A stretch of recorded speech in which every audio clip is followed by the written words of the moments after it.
The certified letter sat unopened on our kitchen counter for 2 days. Something about the Mitchell family crest embossed on the envelope made my stomach turn. When I finally gathered the courage to open it, the document inside confirmed my worst fears. My name, Sarah Mitchell, appeared at the top, followed by a series of clauses that effectively sought to strip away my independence. As I read through the so-called family loyalty agreement, my hands began to shake, not from fear, but from a slow-burning anger I hadn't felt since my days as an investigative journalist. Before we jump back in, tell us where you're tuning in from. And if this story touches you, make sure you're subscribed, because tomorrow, I've saved something extra special for you. Sarah, did you see my blue tie? James called from upstairs, oblivious to the bombshell that had landed in our kitchen. I quickly tucked the document into my laptop bag just as my husband appeared, looking every bit the Mitchell heir in his tailored suit. The worry must have shown on my face because his expression immediately shifted. What's wrong? Is it the Henderson account? I forced a smile. Just work stress. Your tie is on the dresser, right where you left it. As James headed back upstairs, my phone buzzed with a text from my mother-in-law. Looking forward to our family dinner on Friday. We have important matters to discuss. I didn't need to be an investigative journalist to decode that message. 3 years ago, when James proposed, I thought I knew what marrying into the Mitchell family meant. The prestige, the expectations, the country club memberships, and charity galas. What I didn't anticipate was Eleanor Mitchell's increasing determination to control every aspect of our lives, especially after I declined a position at the family's media company to expand my own consulting business. The Mitchell Media Group was Oak Ridge's crown jewel, a publishing empire that had expanded into digital marketing under Eleanor's shrewd leadership after her husband Richard stepped into a chairman role. The company occupied a renovated historic building downtown, all gleaming glass and restored brick, much like the Mitchell family itself, traditional foundations with a carefully modernized facade. I set the loyalty contract on my desk and dialed Olivia, my closest friend since college, and the only person who truly understood the Mitchell family dynamics. They actually sent it? Olivia's voice crackled through the speaker. I thought, you were exaggerating. Wish I was, I sighed, flipping through the pages. Listen to this. The undersigned agrees to prioritize Mitchell family events above all other commitments, and all business ventures must be approved by the Mitchell Family Council. I couldn't keep the disbelief from my voice. There's a clause here about maintaining appropriate public appearance, and even one about financial transparency, basically giving them access to my personal accounts. This is insane, Olivia said. What does James say? I hesitated. He doesn't know yet. Eleanor sent it directly to me with a note saying we'll discuss the formalities at the family dinner on Friday. Sarah, you need to tell him before then. I know. But I trailed off, thinking about how James had been caught between his mother's expectations and my independence since the day we met. He's finalizing that partnership deal this week. The timing is terrible. This isn't about timing. This is about your life. After hanging up, I stared at my computer screen where the Mitchell Media quarterly report sat open. The company I had refused to join, but still helped behind the scenes whenever James asked. I'd spent last weekend revamping their digital strategy, proposal, work that Eleanor would present as her own. And now this contract lands on my doorstep. The doorbell interrupted my thoughts. Through the peephole, I spotted Rebecca, James's younger sister, shuffling on our porch with an uncharacteristic nervousness. I quickly tucked the contract into a drawer before opening the door. Becca, this is a surprise. Rebecca Mitchell had always been the family rebel, art school instead of business, tattoos hidden beneath corporate attire, and a genuine warmth that defied the Mitchell polish. She brushed past me, glancing around as if checking for surveillance. Did you get it? she asked without preamble. Get what? Don't play dumb, Sarah. The agreement. Mother's sending them to everyone this week. Even Marcus got one. Marcus was her long-term boyfriend, whom Eleanor had never quite approved of. Relief washed over me. At least I wasn't singled out. Yes, it came yesterday. Rebecca collapsed onto our sofa. I knew it. Ever since Dad's health scare, she's gone full dictator. She's convinced the family is losing its identity. The air quotes were accompanied by an eye roll that momentarily made her look like a teenager rather than a successful graphic designer. What did Marcus say about it? He laughed, then realized it wasn't a joke. She leaned forward, lowering her voice despite us being alone. But here's what you don't know. Claire Wilson tore hers up at Sunday brunch. Claire Wilson was married to Eleanor's nephew, a minor branch of the Mitchell family tree, but still subject to its shadow. What happened? Nuclear meltdown. Mother threatened to cut them off from the family trust. Trevor caved immediately, and now Claire's staying with her sister. Rebecca's expression darkened. That's why I'm here. Whatever you do, don't let James see that contract before you have a plan. Trevor and Claire were solid until this thing came between them. After Rebecca left, I sat in our silent townhouse, thoughts racing. Claire and Trevor had dated since high school, had 2 children, and by all appearances, were the Mitchell family's success story. If they could fracture over this, what chance did James and I have? My consulting business had finally gained momentum, with clients who sought me out not because of the Mitchell name, but because of my expertise in digital media strategies. The contract would effectively place my career under Eleanor's approval, my client list subject to family scrutiny, and my schedules at the mercy of Mitchell family obligations. I pulled out my phone and scrolled to a contact I hadn't used in over a year, Daniel Cohen, the attorney who had helped me negotiate my largest client contract.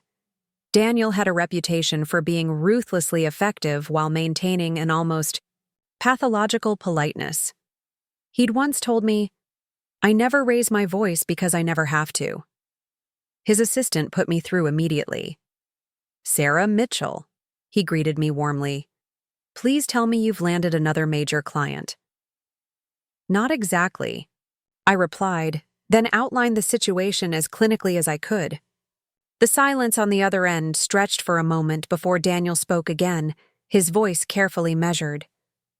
Sarah, do you have a copy of this document with you now? Yes. Excellent. I need you to do something unusual. Don't discuss this with anyone else, including James, until we've met. Can you come to my office tomorrow at 9 a.m.? I agreed, a mixture of relief and anxiety settling in my stomach. After hanging up, I forwarded him a scanned copy of the contract, then deleted the email from my sent folder. A lifetime of investigating. Stories had taught me that information was power, and right now, I needed every advantage. That night, as James and I moved through our evening routine, takeout dinner, work emails, half watching a documentary, I felt the weight of the unspoken secret between us. When he kissed me goodnight, murmuring about an early meeting, I wondered if our relationship could survive what was coming. Daniel's office occupied the top floor of a downtown building with a view of the Mitchell Media headquarters across the plaza. I couldn't help but wonder if he'd chosen the location deliberately. His conference room was meticulously arranged, water bottles at each seat, notepads precisely aligned, the morning sunlight filtering through adjustable blinds. The Mitchell Family Loyalty Agreement, Daniel said, placing a copy on the table between us. The document now bore his annotations in precise blue ink. I've reviewed similar agreements before, typically in celebrity marriages or ultra-high net worth families. But this, he tapped the paper. This is exceptionally overreaching. Is it legal? I asked, the question that had kept me awake most of the night. Legal? Parts of it. Enforceable? Highly questionable. But the larger issue isn't its legality, it's the intent behind it. He turned to a specific page. This clause effectively places your business under family approval. This one requires you to disclose all professional contacts. And this, he flipped to the last page, would give your mother-in-law authority to speak on your behalf in professional settings. My journalist instincts kicked in. Why now? The timing seems deliberate. Daniel's expression shifted slightly, the practiced neutrality giving way to something like respect. An excellent question. Have there been recent changes in the family dynamic? Financial pressures? Health concerns? I thought of what Rebecca had mentioned. My father-in-law had a minor heart attack 3 months ago. He's recovered, but he's stepped back from day-to-day operations. And your mother-in-law has assumed more control? I nodded. Eleanor's always been involved, but now she's the public face of Mitchell Media. Which you've declined to join, despite pressure, Daniel noted, referencing our previous conversations. Yes, but I still help when asked. I revised their entire digital strategy last month. A thought struck me. The Henderson account. I connected them with Mitchell Media last week. It's potentially their biggest client this year. Daniel made a note. And when is this family dinner where they expect you to sign? Friday evening. 3 days. He closed his notebook. Sarah, I need to be absolutely clear about what you want. Do you want to preserve your independence while maintaining family harmony? Or are you prepared for a more adversarial approach? The question hung in the air between us. I thought about James, caught between loyalty to his family and love for me.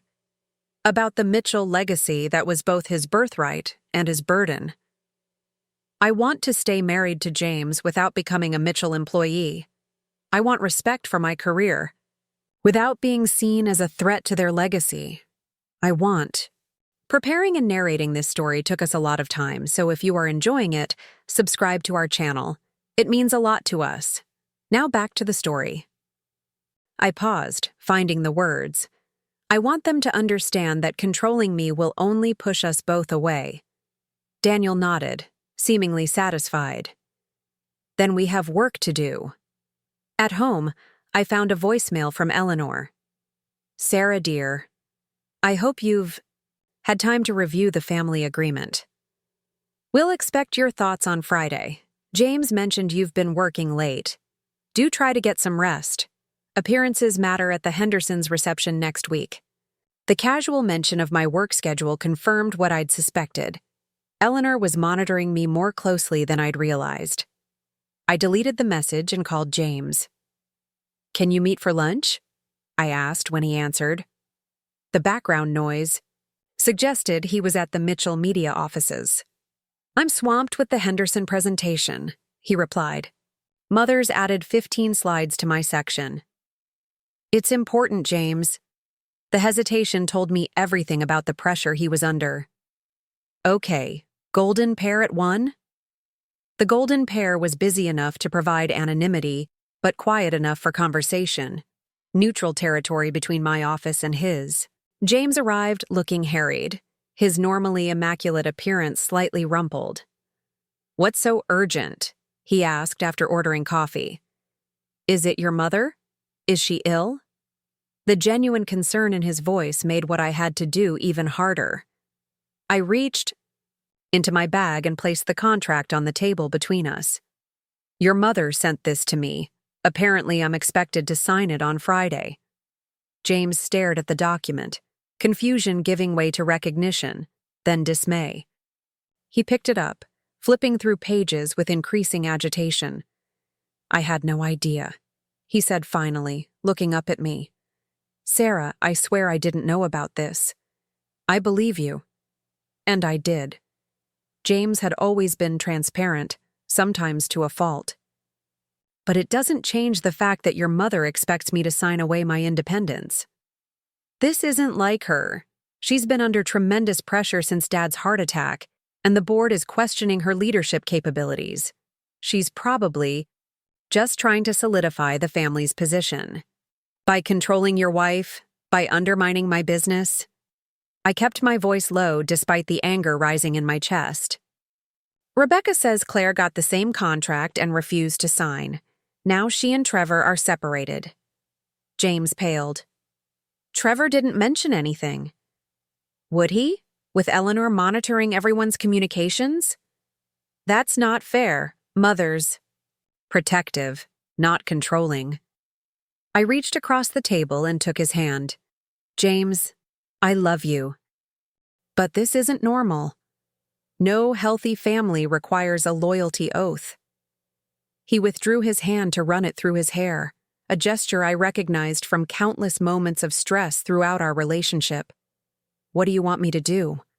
She's my mother, and the company is our family legacy. Talk to her. Tell her I won't be signing it, but I'm willing to discuss legitimate concerns about family obligations. And if she refuses to negotiate? The question hung between us like a live wire. Then we'll deal with that when it happens. James nodded slowly. I'll talk to her tomorrow. We have the board meeting in the morning, and she's always more reasonable after those. He attempted a smile. Maybe this is all just a misunderstanding. But as we parted outside the restaurant, his kiss on my cheek felt perfunctory, distracted. I watched him walk back toward the Mitchell Media Building, shoulders squared against an invisible weight. That evening, Daniel called with an update. I've reviewed the Mitchell family trust documents. They're public record due to certain tax filings. Interesting reading. Did you know there's a clause about family harmony? What does that mean? It means Eleanor can't actually cut off family members without cause. The trust was established by James's grandfather with specific protections against exactly this kind of manipulation. For the first time since receiving the contract, I felt a flicker of hope. Does James know this? Probably not. These documents are complex, and Eleanor has likely been the only one managing them since Richard's health declined. But here's something else. The Henderson deal you mentioned? Mitchell Media doesn't have the digital infrastructure to actually deliver what they're promising. But I just revised their entire strategy. On paper, yes, but their infrastructure is outdated. Unless they implement your recommendations fully, they're setting themselves up for failure.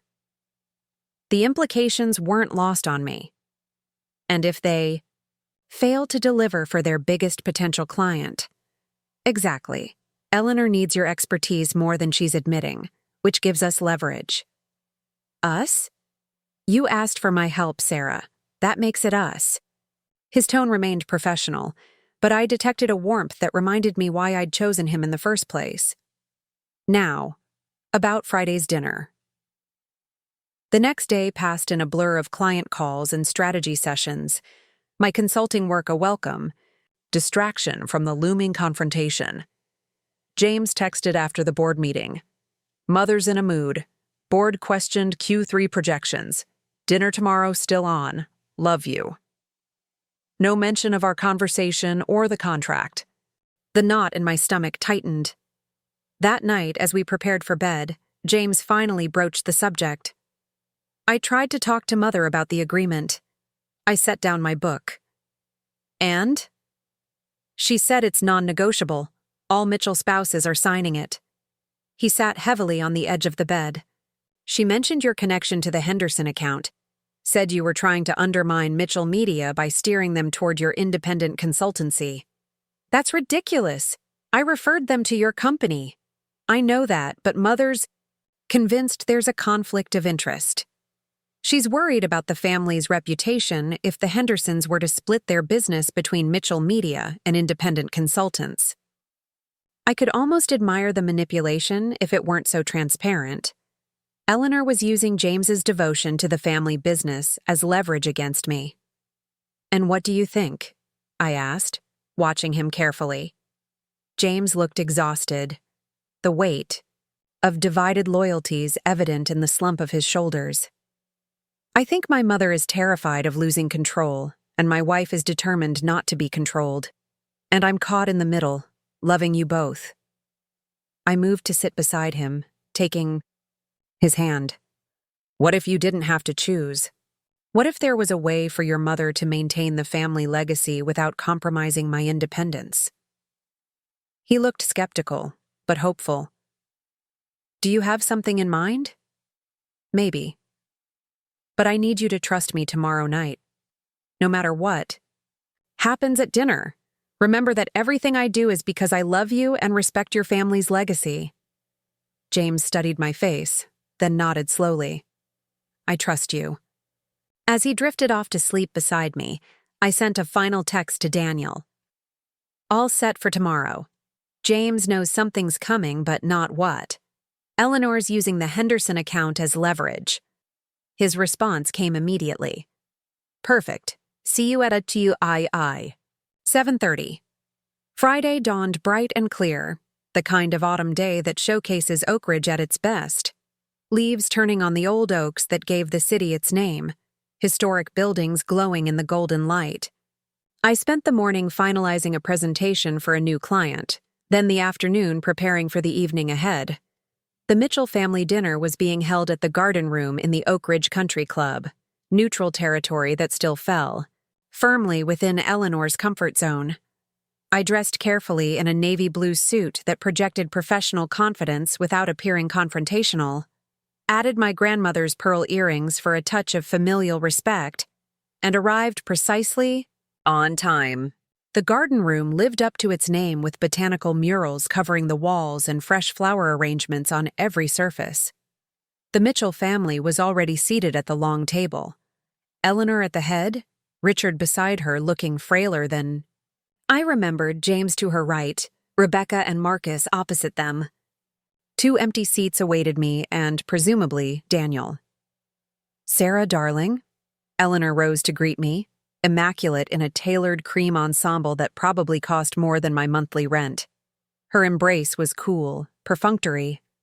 We were just discussing the Henderson presentation. James tells me you've been quite involved. Hello, Eleanor. Yes, I've been happy to help where I can. I nodded to Richard, who gave me a warm but tired smile, then took my seat beside James, squeezing his hand under the table. We're not expecting anyone else, are we? Eleanor gestured to the empty chair beside me, her perfectly arched eyebrow, conveying the question. Actually, I hope you don't mind, but I've invited my attorney to join us. The table fell silent. Rebecca's eyes widened, and Marcus suddenly became very interested in his water glass. Richard sat up straighter, his expression alert for the first time since I'd arrived. Eleanor's smile didn't falter, though it failed to reach her eyes. An attorney? How unusual for a family dinner. May I ask why? He's here to discuss the family loyalty agreement you sent me. I thought it would be more efficient to address any legal questions directly. James shifted uncomfortably beside me, but didn't contradict me. His hand found mine again under the table, a silent affirmation of our conversation the night before. I see. Eleanor's voice cooled several degrees. Well, that seems unnecessarily formal, but of course, we welcome your consultation. The last word carried a hint of derision. As if on cue, the maître d' appeared at the door, escorting Daniel into the room. He looked exactly as I'd expected, impeccably dressed in a conservative suit, his expression pleasantly neutral as he approached our table. Good evening, everyone. I apologize for the intrusion on your family dinner. I'm Daniel Cohen, Mrs. Mitchell's attorney. He nodded respectfully to each person at the table, lingering slightly on Richard. Mr. Mitchell, it's an honor to meet you. I've admired your work in publishing for many years. Richard nodded, a hint of his old shrewdness, returning to his gaze. Any friend of Sarah's is welcome here. Eleanor gestured to the empty chair with barely concealed irritation. Please join us, Mr. Cohen. We were about to discuss family matters that apparently require legal oversight. Daniel took his seat beside me, placing his leather portfolio on the table. I understand you've presented Mrs. Mitchell with a family agreement. I've taken the liberty of reviewing it and preparing some thoughts. Have you indeed? Eleanor's tone was arctic, I wasn't aware that family matters were subject to external review. Mother, James interjected gently, if we're asking Sarah to sign a legally binding document, it's reasonable for her to seek legal advice. Eleanor's gaze snapped to her son, surprise and betrayal flashing across her features before she composed herself. Of course, if Sarah feels that's necessary. I believe what's necessary, Daniel said smoothly, is clarity about the intent behind this agreement. From my review, it appears designed to place Mrs. Mitchell's professional activities under family control, restrict her independent business relationships, and mandate her participation in family events above all other commitments. It ensures family loyalty, Eleanor countered, something increasingly rare in today's individualistic culture. Loyalty enforced by contract isn't loyalty at all, Mrs. Mitchell. It's coercion. Daniel's voice remained pleasant, conversational, as if discussing the weather rather than dropping a bombshell into the middle of the Mitchell family dynamics. Rebecca made a choking sound that might have been suppressed laughter. Marcus openly stared at Daniel with newfound respect. How dare you, Eleanor began, but Richard placed a hand on her arm. Let him speak, Ellie. I'd like to hear what he has to say. Daniel nodded his thanks. The Mitchell family has built an impressive legacy, one that any spouse would be honored to support. But support and subservience are different things. Mrs. Mitchell has demonstrated her commitment to your family's success repeatedly, most recently by connecting the Henderson group with Mitchell Media, despite having the expertise to service that account herself. Eleanor's eyes narrowed. The Henderson account belongs with Mitchell Media. We have the resources, but not the digital infrastructure, Daniel interrupted gently. Not yet. According to my research, implementing Mrs. Mitchell's recent strategic recommendations would require significant updates to your systems, updates that would take months without expert guidance. James turned to me, confusion evident. Is that true? I nodded. I included the infrastructure requirements in my report, but that section was removed from the final presentation. By whom? Richard asked, his voice suddenly sharp. All eyes turned to Eleanor, whose composure finally slipped. It complicated the proposal unnecessarily. The board already questions our digital capabilities. As well they should, Richard said, surprising everyone. I've been reviewing the quarterly reports from my home office. Our digital growth has been flat for 2 years. Which brings me to an alternative proposal, Daniel said, opening his portfolio and distributing several copies of a document around the table. Rather than a loyalty contract, I suggest a mutually beneficial partnership. What kind of partnership? James asked, already skimming the document. One that respects Mrs. Mitchell's independence while leveraging her expertise for Mitchell Media's benefit. A consulting arrangement with clear boundaries, fair compensation, and mutual obligations, but without the restrictive personal clauses of the original agreement. Eleanor scoffed. This is absurd. We don't need to hire family. Actually, Mother, James said slowly, looking up from the document, this makes sense.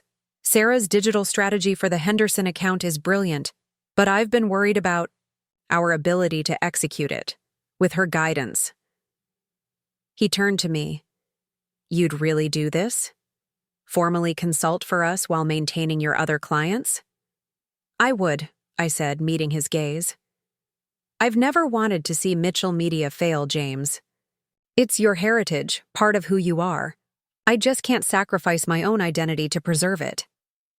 Richard reached for the proposal, reading it carefully while Eleanor fumed beside him. This arrangement actually solves several problems. The board has been pushing us to bring in digital expertise. Sarah already understands our business model. And, he added, glancing at his wife, it preserves the family harmony clause in the trust. Eleanor's head snapped up. What do you know about that clause? Enough to know that forcing family members to choose between their spouse and their birthright violates it, Richard replied mildly. Did you think I wouldn't notice what happened with Trevor and Claire? The table fell silent again, the family dynamics shifting visibly as Richard reasserted his authority for the first time since his health scare. "I've been too passive," he continued, looking around the table, letting fear of my own mortality push me into the background while this family, my family, began to fracture under the guise of protection. He turned to Eleanor. "We built Mitchell Media together, Ellie. But we didn't build it to become a weapon against our own children and their chosen partners." Eleanor's carefully constructed facade crumbled slightly, revealing the fear beneath her controlling behavior. "The company is vulnerable, Richard. The industry is changing faster than we can adapt. If we lose control—" "We've already lost control," he said gently. "But we haven't lost our family. Not yet." He turned to me and Daniel. "This partnership proposal has merit. Eleanor and I will review it fully, but in principle, I believe it offers a path forward that respects everyone's interests." "And the loyalty agreement?" Daniel prompted. Richard looked directly at his wife. "Is withdrawn. Permanently. For all family members." The relief around the table was palpable. Rebecca reached for Marcus's hand openly for the first time that evening. James exhaled slowly beside me, the tension draining from his shoulders. Eleanor, however, wasn't finished. "And if I disagree? I am CEO now, Richard. At the pleasure of the board," he reminded her. "A board that might be interested to learn why the Henderson account is at risk due to misrepresented digital capabilities." It was the gentlest of threats, delivered with the calm assurance of someone who still held more power than he'd been exercising. Eleanor recognized it for what it was, a check on her authority, not a complete undermining of it. "I need time to consider this." "Alternative," she said finally, her dignity reasserting itself. "Of course," Daniel replied smoothly, closing his portfolio. "Mrs. Mitchell and I are available to discuss any questions you might have. And now," he added, standing, "I believe I've intruded on your family dinner long enough."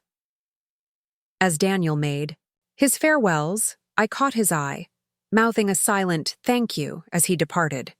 The tension in the room had transformed from hostile to merely uncomfortable. Progress, if not perfect resolution.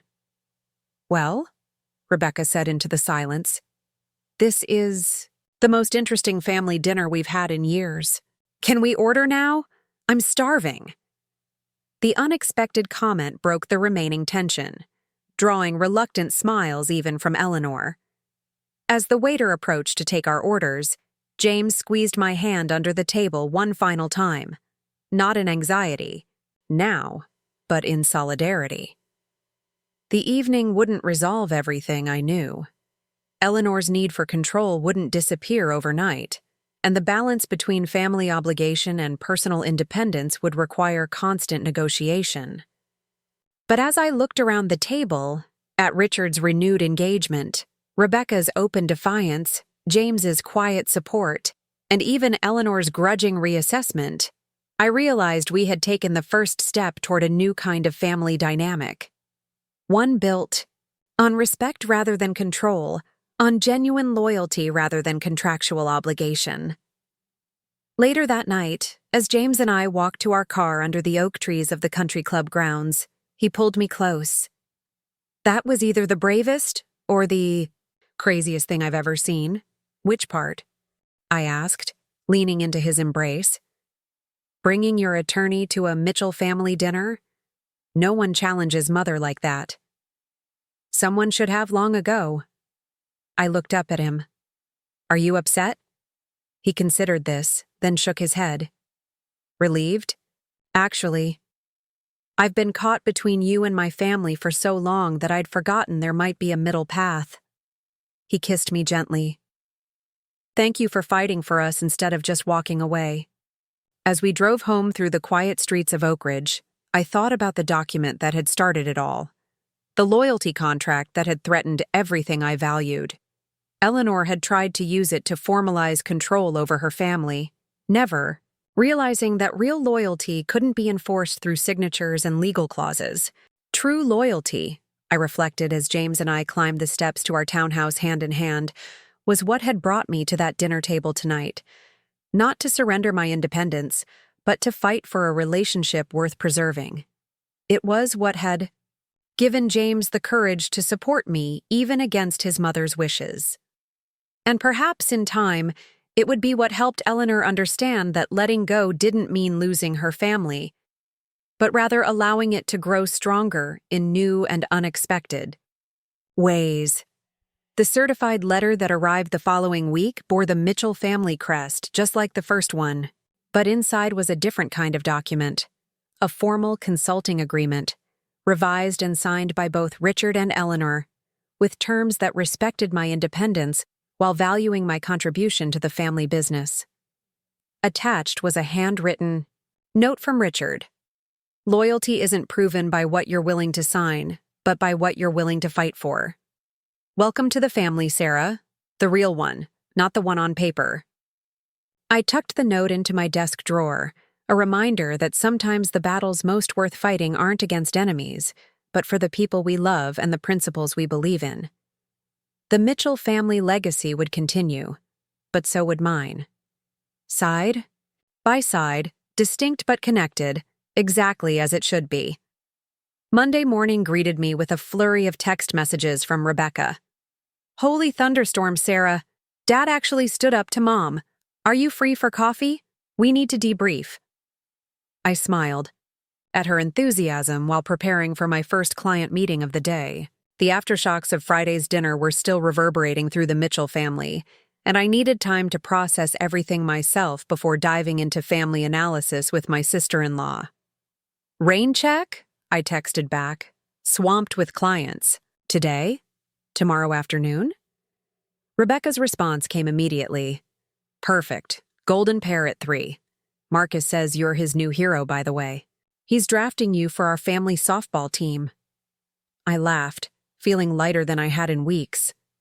The Mitchell family softball game was an annual tradition I'd always enjoyed, one of the few family events where Eleanor's controlling tendencies took a back seat to Richard's love of the game. Maybe things really were changing. My morning passed in a blur of video calls and strategy sessions. Several clients had been waiting on proposals that had taken a back seat to the Mitchell family drama, and I was determined to prove that my consulting business deserved the independence I'd fought so hard to protect. By noon, I'd finalized 2 major presentations and outlined a third, pausing only when my phone rang with James's ringtone. How's your day going? He asked, his voice warm but tired. I could hear the bustle of the Mitchell media offices in the background, phones ringing, conversations overlapping. Productive. Yours? He sighed. Mother's called an emergency management meeting to discuss digital integration strategies. 3 guesses what that's about. Has she mentioned Friday night? Not directly, but she brought the Henderson file to my office this morning and asked me to review the complete proposal, including all infrastructure recommendations. I leaned back in my chair, surprised. She's actually considering implementing my suggestions? It seems that way. Dad's in the office today, too. First time in months he's stayed for more than an hour. He's been in meetings with the board. All morning. James paused. Something's happening, Sarah. The power dynamic is shifting. Is that good or bad? Both, maybe? Mother's on edge, but Dad seems rejuvenated, like he's remembered why he built this company in the first place. He lowered his voice.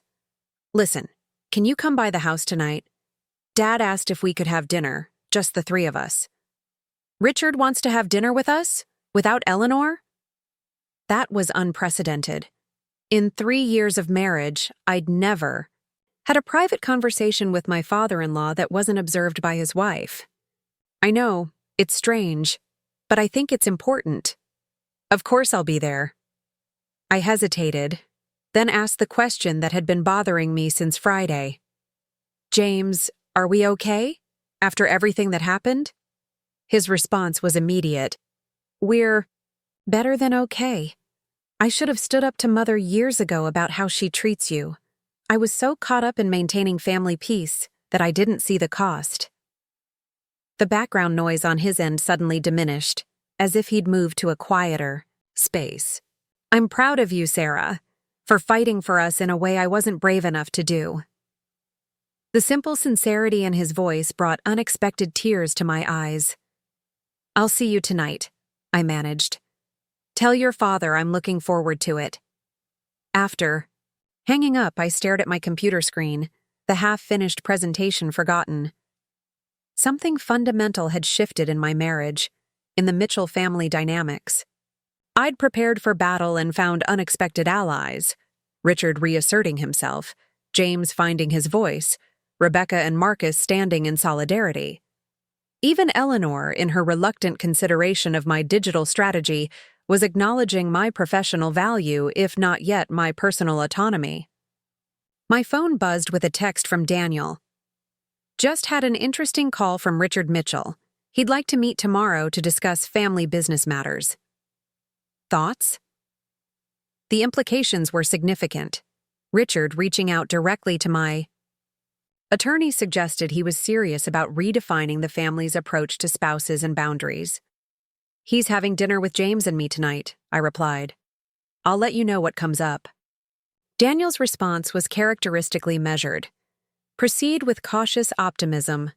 Remember that family systems resist change, even positive change. That evening, I arrived at the Mitchell family home, a colonial masterpiece in Oak Ridge's historic district, with mixed emotions. Though I'd visited countless times for formal dinners and holiday gatherings, the house had always felt like Eleanor's domain rather than a family home. Tonight, however, as James greeted me at the door, with a kiss and led me to the smaller, more intimate dining room rather than the formal one Eleanor preferred, something felt different. Richard was waiting for us, standing by the fireplace where family photos documented generations of Mitchells. He looked both frailer and more substantial than he had at Friday's dinner, physically diminished by his recent health challenges, but somehow more present, more engaged.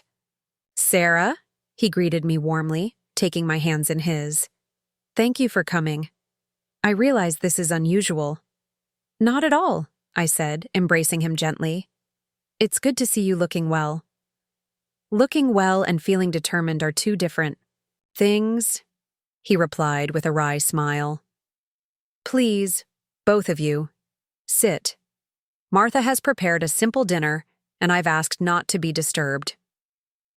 Martha, the Mitchells' longtime housekeeper, appeared with a bottle of wine and 3 glasses, then discreetly vanished, closing the dining room doors behind her. Richard poured the wine himself, an unheard-of departure from protocol in a house where servants typically handled such tasks.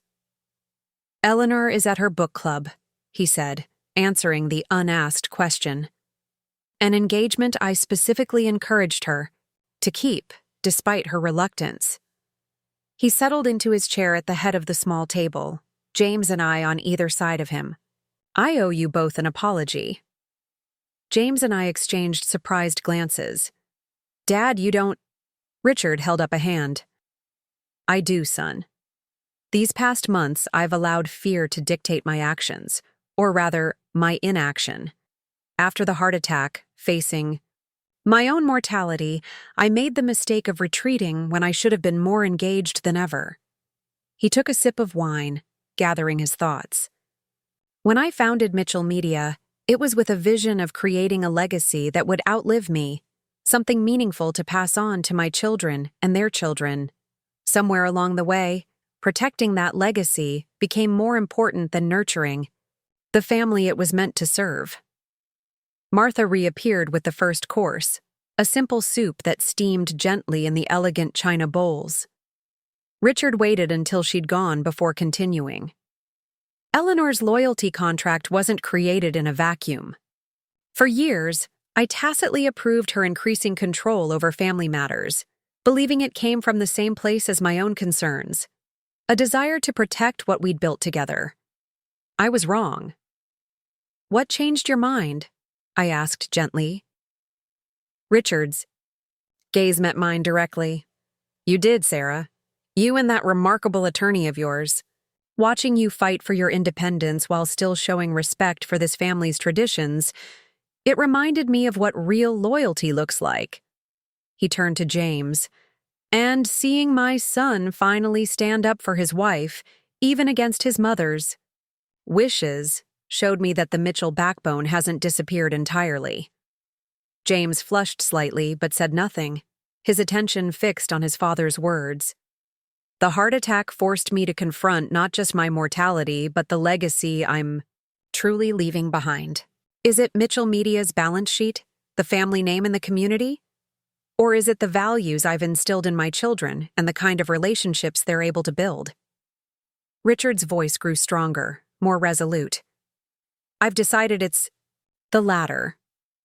Martha cleared the soup course and brought in the main dish, a simple roast with vegetables, comfort food rather than the elaborate fare Eleanor typically insisted upon for family dinners. Richard served us himself, another departure from protocol. "I've scheduled a meeting with your attorney tomorrow," he said to me, "to discuss a restructuring of the Mitchell Family Trust. The Family Harmony Clause needs strengthening and clarification to prevent the kind of manipulation Eleanor attempted with her loyalty contracts."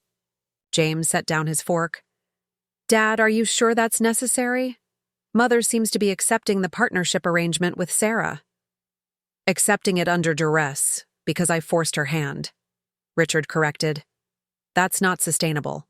Eleanor needs to understand that this family's strength lies in embracing our members' diverse talents and respecting their autonomy, not in controlling every aspect of their lives." He turned to me.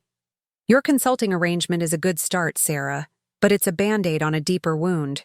We need structural change." "What kind of structural change?" I asked, intrigued by this new, assertive version of my previously passive father-in-law.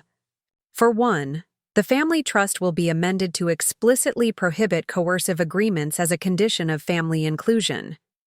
For another, all family members, including spouses, will have a voice in decisions that affect the family as a unit."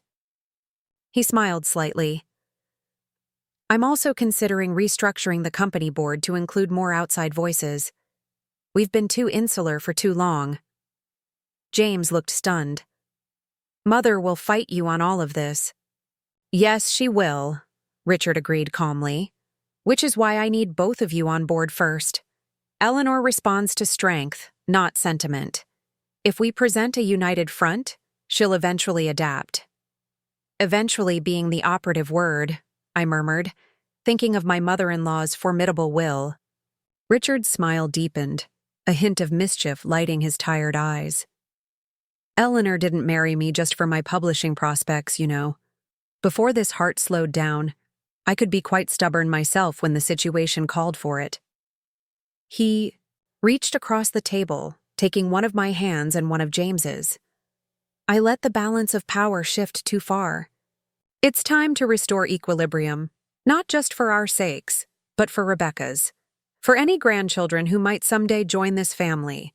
And yes, even for Eleanor herself. She's lost her way, but she's still the woman I love." The simple declaration hung in the air between us, a reminder that beneath the power struggles and family politics, there remained a foundation of genuine affection. I squeezed Richard's hand, moved by his vulnerability and newfound resolve. "What can we do to help?" I asked. "First, Sarah, I'd like you to attend my meeting with Daniel tomorrow. Your perspective is valuable, and I want him to hear directly from both of us." He turned to James. "And son, I need you to take a more active role at Mitchell Media, not just in your division, but at the executive level. It's time you started growing into the leadership role you'll eventually inherit." James nodded slowly. "I've been avoiding that conversation with Mother for years." "I know. She's protective of her authority, especially now. But the company needs fresh perspective, and you've earned the right to provide it." Richard sighed. "This won't be easy for any of us. Eleanor's identity is deeply entwined with her role as the family's guardian. Asking her to loosen her grip feels to her like asking her to abandon her purpose, Then we need to help her find a new purpose, I suggested. One that channels her organizational skills and passion without controlling everyone around her. Richard's eyes lit up. That's precisely the kind of thinking we need. Ideas? We spent the rest of dinner brainstorming possibilities, expanding Mitchell Media's philanthropic initiatives under Eleanor's direction, creating a mentorship program for young women in publishing with Eleanor as its head, even establishing a family foundation separate from the company that she could shape from the ground up. By the time Martha brought coffee and dessert, the outline of a strategy had emerged, one that acknowledged Eleanor's strengths while creating space for others to exercise theirs. Richard looked more energized than I'd seen him in months, engaged and forward-thinking rather than reminiscing about past glories. As we prepared to leave, Richard embraced me with surprising strength. Thank you for fighting for your place. In this family, Sarah, you've done us all a service, whether Eleanor recognizes it yet or not. In the car on the way home, James was uncharacteristically quiet, processing everything his father had shared. Finally, as we pulled into our townhouse driveway, he turned to me. I've never seen Dad like that. So clear-eyed about Mother. So determined to change things. Facing mortality has a way of clarifying priorities, I said, thinking of my own father's transformation after a cancer scare years earlier. He loves your mother, but he loves you and Rebecca too. He doesn't want to leave behind a fractured family. And you? James asked quietly. After everything that's happened, how do you feel about being part of the Mitchell family now? I considered the question carefully.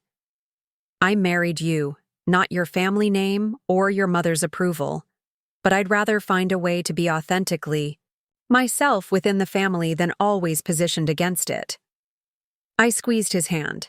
Your father's offering us a chance to redefine what being a Mitchell means. I think we should take it. The next morning, I met Daniel at his office before heading to our appointment with Richard.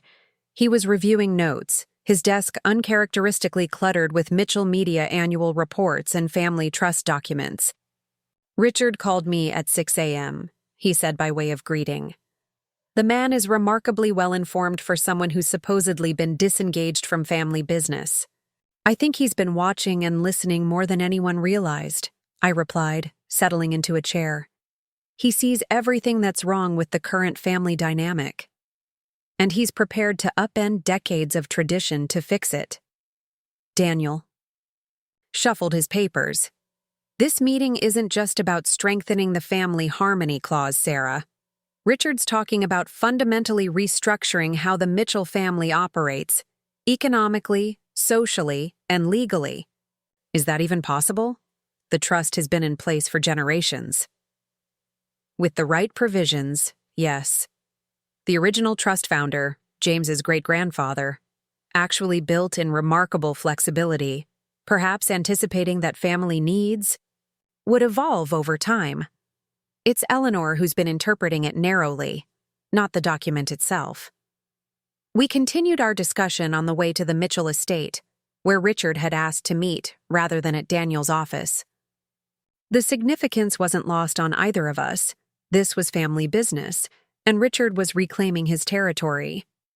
Martha showed us into Richard's study, a wood-paneled sanctuary filled with books and family photographs that I'd only glimpsed from the doorway on previous visits. Richard was at his desk, looking professional despite his casual attire, papers spread before him in organized stacks. "Thank you both for coming," he said, rising to greet us. "I prefer to handle this here, where the family's history surrounds us." He gestured to the photographs on the walls, generations of Mitchells captured at significant moments, the evolution of a legacy in silver frames. Daniel set his briefcase on a side table. "You mentioned restructuring the family trust, Mr. Mitchell. That's quite an undertaking. Call me Richard, please. And yes, it is, but necessary." He indicated chairs for us, then returned to his own. "When my father established this trust, his primary concern was protecting the family's financial interests. Times were different. Then, Women had fewer legal rights. Divorce was scandalous. Extended families often lived together under one roof. The trust reflects those realities. But the underlying principles can be applied to modern circumstances, Daniel observed. Exactly. Richard pulled a document from one of his stacks. This is the original statement of purpose, written in my father's own hand. To nurture the Mitchell family line through changing times, ensuring that each generation finds support for their endeavors while maintaining the bonds of familial loyalty and mutual respect. He looked up at us. Nurture, support, respect, not control, restrict, or alienate. Eleanor would argue she's fulfilling that purpose through her loyalty contracts, I pointed out. She would, and that's the problem. The language allows for multiple interpretations. Richard handed the document to Daniel. I want to amend the trust with specific language that defines healthy family relationships and explicitly prohibits coercive measures like Eleanor's contracts. Daniel reviewed the paper thoughtfully. We can certainly draft such amendments. The question is whether you have unilateral authority to implement them. As the primary trustee, I do, with certain limitations. Family members can challenge amendments they believe violate the trust's original intent, but such challenges are adjudicated by an independent trustee. Richard smiled slightly.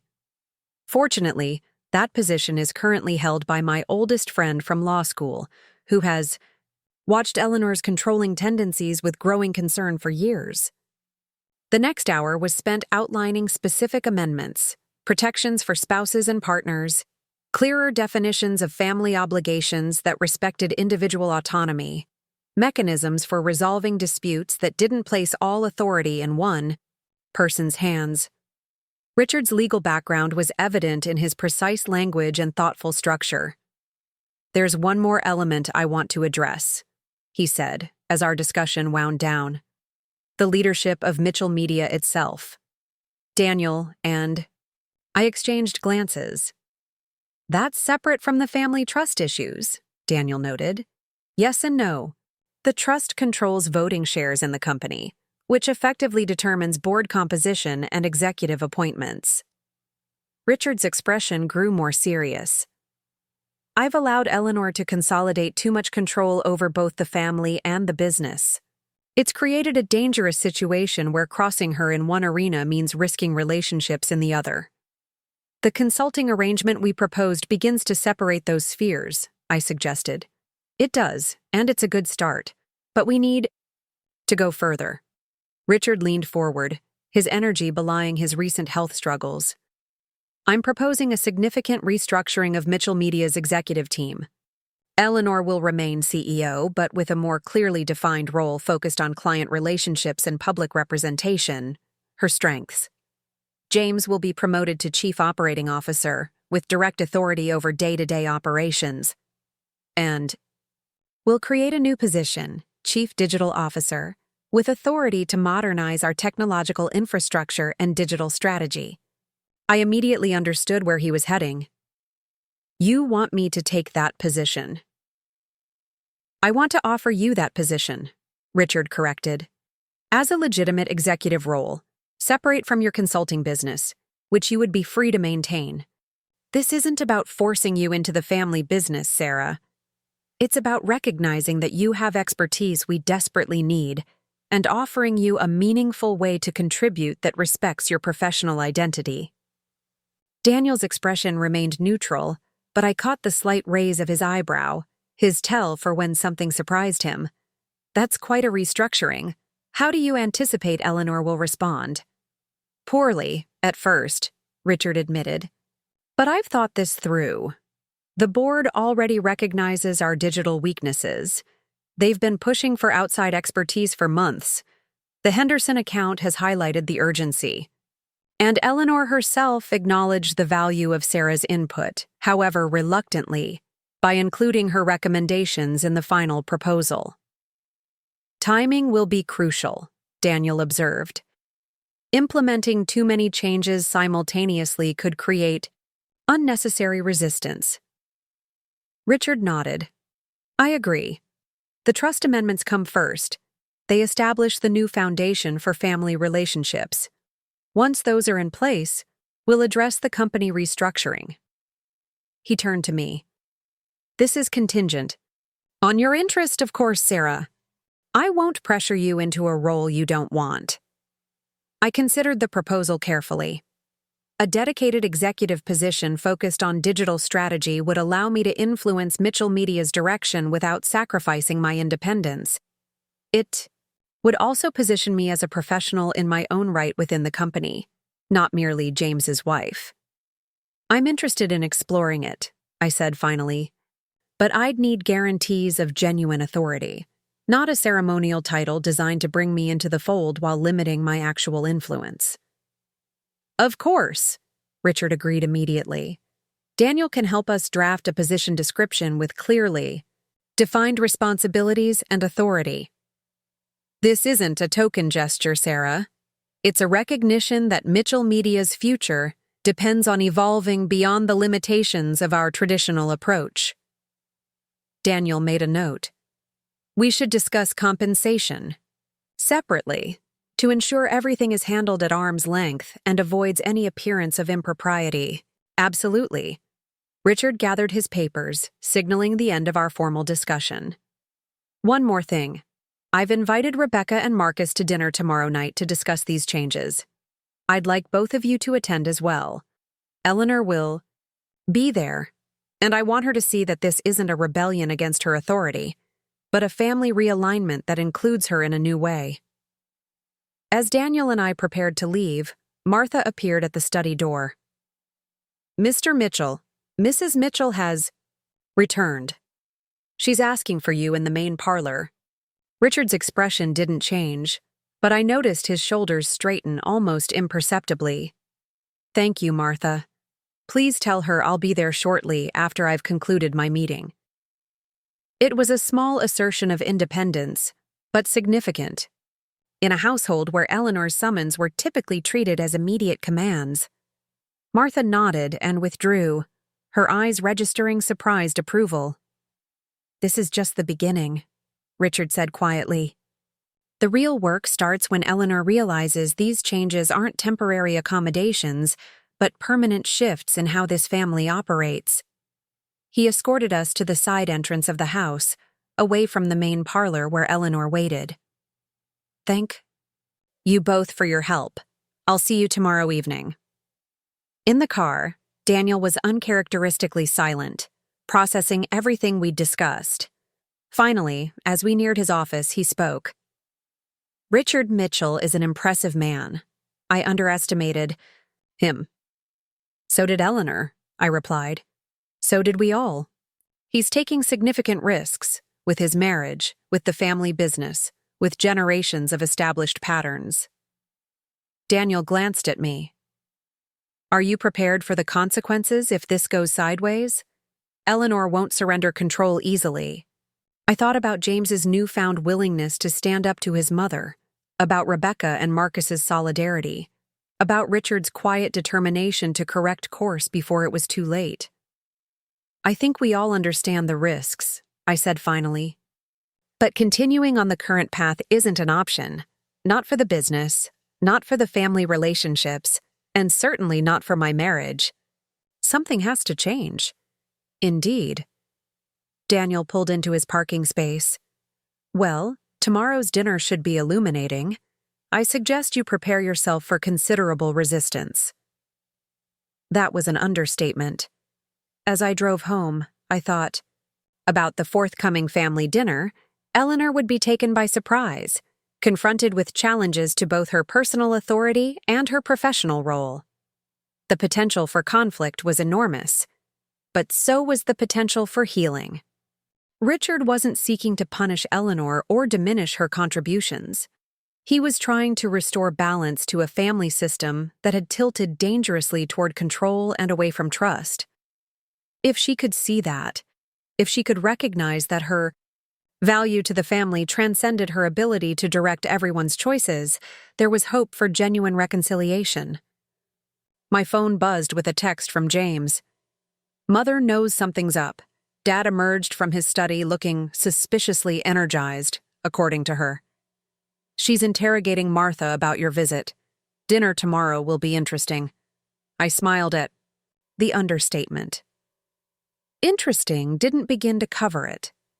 But for the first time since receiving that certified letter with its demands for loyalty, I felt genuinely optimistic about the future.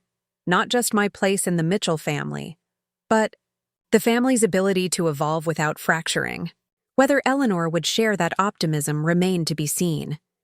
But one thing was certain: the days of loyalty contracts and unilateral decisions were over. Whatever came next would be built on a foundation of mutual respect and genuine choice. The only kind of loyalty worth having. The golden pair was unusually quiet when I met Rebecca the next afternoon, a lull between the lunch rush and after-work crowd providing a rare pocket of privacy in the normally bustling cafe. She was already waiting in a corner booth, 2 lattes on the table, and an expectant gleam in her eye that reminded me of James when he was onto a good story. "Finally!" she exclaimed as I slid into the seat across from her. "I've been dying to talk to someone who isn't completely terrified of Mother." She pushed one of the lattes toward me. "Extra shot? Almond milk? No sweetener." "You remembered my order," I said, touched by the small gesture of kinship. "Of course I did. We outsiders have to stick together." Rebecca's self-deprecating smile softened the words. Despite being born into the Mitchell family, she'd always felt like something of an outsider herself, too creative for her mother's corporate ambitions, too independent for the traditional role Eleanor had envisioned for her daughter. "How much do you know about what's happening?" I asked, warming my hands around the ceramic mug. Rebecca leaned forward, lowering her voice despite the empty tables around us.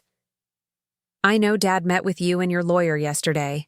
I know he's amending the family trust. And I know he's invited us all to dinner tonight for what Mother's calling an unnecessary family summit." Her eyes sparkled with suppressed excitement. "He's really doing it, isn't he? Standing up to her after all these years?" I nodded, surprised by how much Rebecca already knew. "Your father is remarkable. He always was, before his heart attack anyway." A shadow crossed her expressive face. After that, it was like he just surrendered. Let Mother take control of everything because fighting seemed too exhausting. She took a sip of her latte, studying me over the rim. What changed? I considered how much to share, deciding on honesty. "I think seeing your mother's loyalty contract woke something in him. The idea that his family had become so dysfunctional that spouses needed legal constraints rather than trust. It horrified him." Rebecca nodded slowly. "Dad built Mitchell Media as a family legacy, but Mother turned it into a fortress. The more successful it became, the higher she built the walls." She hesitated, then asked, "Did he tell you about the position he's creating?" Now it was my turn to be surprised. "You know about that too?" "Chief Digital Officer." Rebecca grinned. "Dad called me this morning to get my thoughts. He knows I've been pushing for digital innovation for years." Her expression grew more serious. "It's perfect for you, Sarah. You'd have genuine authority, not just a courtesy title." "I'm considering it," I admitted. "But there's something I need to know first." I met her gaze directly. "Is this a real opportunity, or just a way to bring me into the fold where I can be more easily controlled?" Rebecca didn't hesitate. "It's real. The company desperately needs your expertise, and Dad knows it. Mother knows it too, though she'd rather die than admit it." She reached across the table, an unusual gesture from someone typically as reserved as her brother. "This isn't about control, Sarah. It's about salvation, for the company and for our family. Your mother won't see it that way." "No," Rebecca agreed with a wry smile. "She'll see it as a coup, which, in a way, it is. Just not the kind she's imagining." She glanced at her watch. "Speaking of Mother, I should warn you about tonight. She's been making calls all morning. Board members, family, friends, even her therapist. She knows something significant is coming, and she's marshaling her forces. Her therapist? I couldn't hide my surprise. Eleanor had always dismissed therapy as fashionable hand-holding for the weak-minded. Dr. Winters, she's been seeing him secretly for months, since Dad's heart attack. None of us were supposed to know. Rebecca smirked. But Mother's assistant is dating my friend Thomas, and well, Oak Ridge isn't as big as Mother likes to pretend. This revelation cast Eleanor in a new light, a woman struggling privately while maintaining a facade of perfect control. I wasn't sure whether it made me more sympathetic toward her or more concerned about her reaction to Richard's proposed changes. "What about James?" Rebecca asked, changing the subject. "How is he handling all this? He's always been caught in the middle. Mother's golden boy and your husband." "He's finding his voice," I said simply. "Standing up to your mother wasn't easy for him, but I think he's realizing it was necessary, not just for our marriage, but for his own growth." "Good." Rebecca nodded approvingly. "James has always had more spine than Mother gave him credit for. He just needed the right motivation to show it." She finished her latte and set the cup down with a decisive clink. "Well, I'd better go prepare Marcus for tonight's festivities. He's terrified of formal family dinners in the best of circumstances. This one might give him an ulcer." As we parted outside the cafe, Rebecca surprised me with a quick, fierce hug. "Whatever happens tonight," she whispered, "know that you've already changed this family for the better. Some of us have been waiting years for someone brave enough to challenge the status quo." Her words stayed with me as I drove to my afternoon client meeting, a welcome boost of confidence before the evening's confrontation. Whatever doubts I'd harbored about whether I was overstepping by involving myself in Mitchell family governance were eased by Rebecca's wholehearted support. This wasn't just about protecting my marriage or my career. It was about helping a family I'd come to care for find a healthier way forward. James called as I was leaving my client's office. "Dad's asked me to come home early to review some documents before dinner," he said, his voice a mixture of excitement and apprehension. "He's actually showing me the proposed trust amendments and company restructuring plans." "That's significant," I observed, remembering how Richard had always kept James at arm's length from major family decisions, deferring to Eleanor's assessment that he wasn't ready for such responsibility. "It feels like—" James paused, searching for words.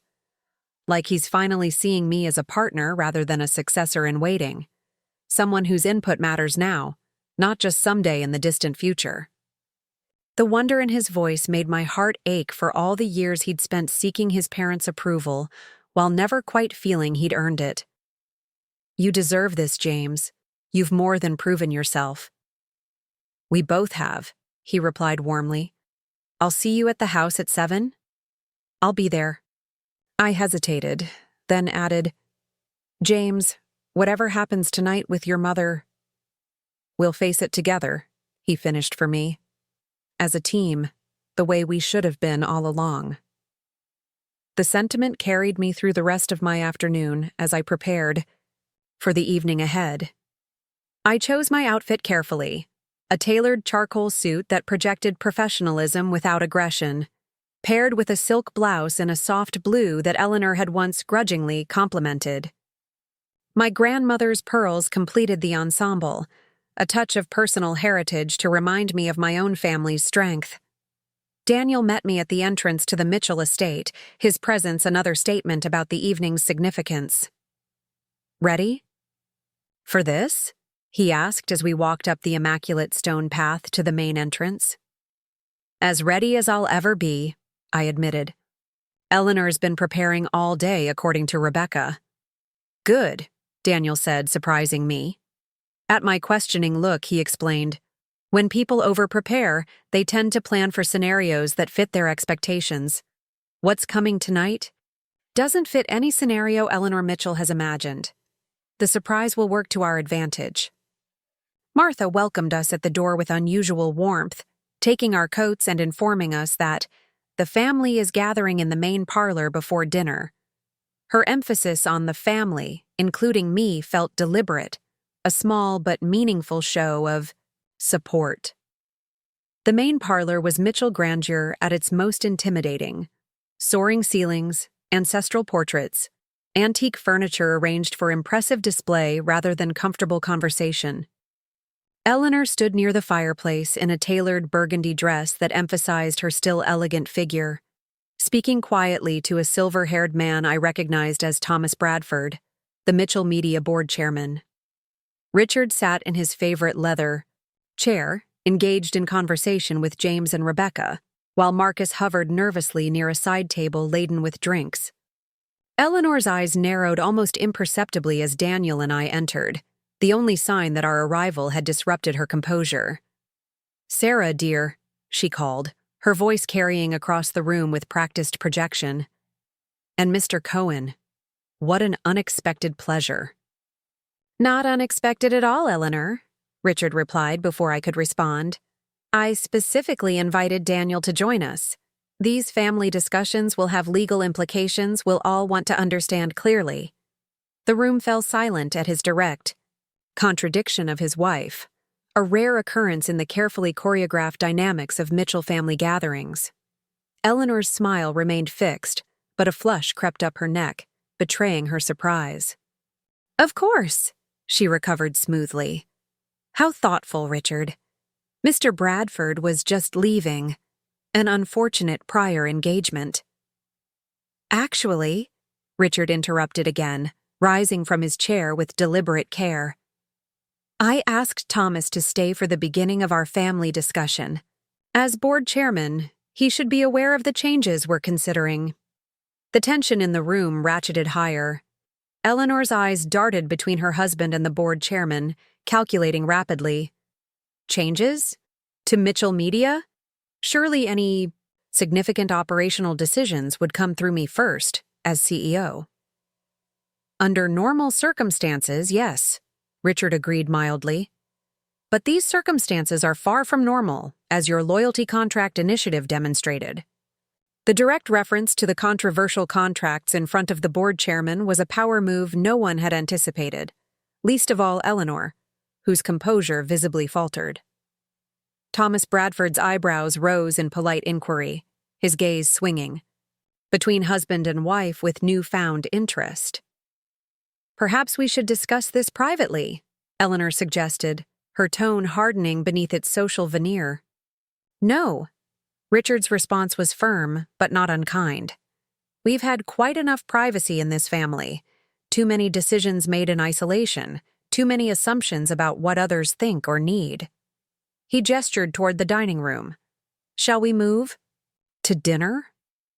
Martha has everything prepared, and we have much to discuss." The dining room continued the Mitchell home's theme of understated opulence, a gleaming mahogany table that could seat 20 comfortably, now set for an intimate gathering of 7. Richard took his place at the head of the table, a position Eleanor had quietly usurped during his convalescence. After a moment's hesitation, Eleanor seated herself at the opposite end, leaving the rest of us to arrange ourselves along the sides. I found myself between James and Daniel, directly across from Rebecca and Marcus, with Thomas Bradford at Eleanor's right hand. Martha supervised the serving of the first course, a delicate soup that steamed fragrant in hand-painted bowls, before withdrawing with a discreet nod to Richard. The message was clear. The staff would be scarce tonight, affording us privacy for what promised to be a difficult conversation.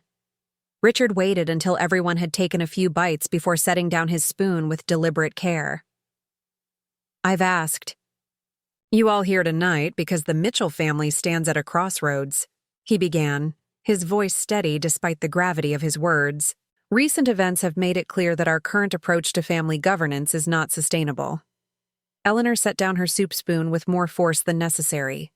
"Richard, surely this can wait until after dinner. Mr. Bradford didn't come here for a family therapy session." On the contrary, Thomas Bradford interjected smoothly. As board chairman, I'm very interested in how Mitchell family dynamics affect company operations. The loyalty contracts you mentioned, for instance, I wasn't aware of any such initiative. Eleanor's expression tightened. It was a family matter, not a company issue. Yet it involved the spouses of Mitchell media executives, Richard pointed out, including our daughter-in-law Sarah, whose digital expertise you've relied upon, despite refusing her a formal role in the company. Bradford's gaze shifted to me with new interest. You're the consultant behind the Henderson digital strategy? The board was quite impressed with that presentation. Before I could respond, Eleanor cut in. Sarah has provided occasional input on projects of interest to her. Hardly a formal consultation. 37 separate strategic recommendations in the past year, James said quietly. All implemented, all successful. The Henderson proposal was just the most recent example. The precision of the number hung in the air between us. James had been keeping track of my contributions all along, I realized, quietly documenting my impact even as his mother minimized it. Richard seized the moment. Which brings us to the first of the changes I want to discuss tonight. Mitchell Media's future depends on our ability to evolve digitally. We've relied on piecemeal expertise for too long. He nodded to Bradford. The board has been pushing for a more comprehensive approach, as you well know, Thomas. Indeed, Bradford agreed. The digital gap is our most significant vulnerability as a company. To address this, Richard continued, I'm proposing the creation of a new executive position, Chief Digital Officer, with full authority over our technological infrastructure and digital strategy development. Eleanor's spine stiffened. We don't need another executive. Our current team cannot meet the demands of a rapidly evolving marketplace, Richard finished for her. Our quarterly results show it, the Henderson account exposed it, and the board has acknowledged it. Turned to me. I'm offering this position to Sarah, whose expertise is precisely what we need at this critical juncture. The silence that followed was deafening. Eleanor's expressions cycled through shock, anger, and calculation so quickly I might have missed it if I hadn't been watching closely.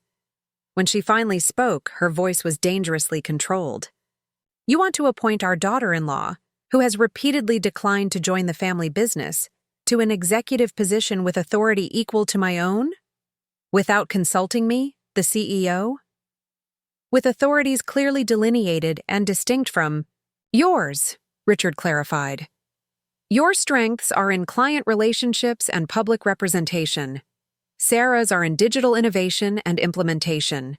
There's no overlap that creates conflict, unless you choose to manufacture one. The directness of his assessment left Eleanor momentarily speechless. Thomas Bradford filled the silence with a thoughtful nod. It's an elegant solution to a pressing problem, he observed. Mrs. Mitchell has the expertise we need and already understands our company culture, and keeping the position in the family maintains the Mitchell tradition while modernizing our approach. He glanced at Eleanor. The board would likely view this favorably, Eleanor. We've been pushing for stronger digital leadership for some time. Eleanor's gaze flicked to me, then back to her husband. And if I object? You're welcome to present your objections to the board, Richard replied evenly. But I believe they'll find the business case compelling. He softened his tone slightly. This isn't about diminishing your role, Eleanor. It's about strengthening the company for the future, the legacy we've built together. The appeal to their shared heritage seemed to reach her, if only barely. Her posture relaxed fractionally as Martha returned to clear the soup course and serve the main dish. Beef Wellington, Richard's favorite, another subtle indication of the evening's power shift. We'll discuss the details of this proposition later, Eleanor conceded, clearly unwilling to continue the battle in front of the board chairman. What other changes are you planning to announce tonight? Richard accepted the temporary truce with a nod. The more significant matter concerns the Mitchell family trust and its governance. He turned to Bradford. This portion of our discussion is purely family business, Thomas. I appreciate your presence for the company matters, but— Say no more. Bradford rose smoothly, napkin placed precisely beside his barely touched plate. Eleanor, Richard, thank you for including me. I look forward to hearing more about the CDO position as details are finalized. He shook hands with Richard, nodded to the rest of us, and showed himself out with the confidence of someone who'd visited the Mitchell home countless times. With the external witness gone, the atmosphere in the dining room shifted palpably. Eleanor abandoned any pretense of composure, her voice sharp with barely contained fury. Really, Richard? Ambushing me in front of the board chairman? What happened to our agreement to present a united front on company matters? The same thing that happened to our agreement to make family decisions together, Richard replied calmly. It was disregarded when inconvenient. He turned to Daniel. Mr. Cohen, would you please distribute the documents we prepared? Daniel produced several folders from his briefcase, passing them around the table. Each contained a summary of the proposed trust amendments, written in clear language rather than legal jargon. As everyone reviewed the contents, Eleanor's expression darkened further. This is outrageous, she finally declared, slapping her folder closed. You're proposing to fundamentally alter the trust that has protected this family for generations, all because of one misunderstanding? A misunderstanding that led Claire and Trevor to separate? Rebecca interjected, unable to remain silent any longer. A misunderstanding that had you trying to control every aspect of our lives, right? Down to who we could marry and how we could work? I was protecting this family. Eleanor's composure finally cracked, raw emotion bleeding through. Everything I've done, everything, has been to preserve what your father and I built together, to ensure that the Mitchell legacy continues for your children and their children. At what cost, Eleanor? Richard asked quietly. A legacy of control and fear? Of family members who comply but resent it? Is that really what you want to leave behind? For the first time that evening, Eleanor seemed genuinely taken aback, as if this perspective had never occurred to her. She looked around the table slowly, at Rebecca's defiant expression, at Marcus's careful neutrality, at James's determined face, at my attentive stillness, at Daniel's professional calm, and finally back to her husband. You've all discussed this without me, she said, an unexpected vulnerability entering her voice. You've made these plans, prepared these documents, aligned against me, all while I thought we were working toward the same goals. We are working toward the same goals, Richard insisted. A strong family, a thriving company, a meaningful legacy. We only differ on how to achieve them. By removing me from decisions I've managed for decades? By ensuring that no one person, not you, not me, not anyone, has unilateral control over this family's future. Richard tapped the document before him. These amendments establish a family council where all adult members have a voice. They explicitly prohibit coercive measures like loyalty contracts, and they create transparent processes for resolving disputes without threatening anyone's place in the family. Eleanor turned to James, a new strategy emerging. And you support this? Diluting the very trust that will someday secure your children's future? I support creating a healthier family dynamic for those children to grow up in, James replied steadily. One where they'll be valued for who they are, not just for how well they conform to Mitchell traditions. Rebecca. Eleanor shifted, her attention to her daughter, who had always been her most vocal critic, but also, perhaps, the family member who most resembled her in determination. You know where I stand, Mother. Rebecca's voice was gentler than her words. I've been asking for these kinds of changes since I was 18. Eleanor's gaze finally settled on me, her expression unreadable. I suppose I have you to thank for this family revolution, Sarah. I didn't start this, I said carefully. I only refused to participate in a system that demanded my autonomy as the price of acceptance.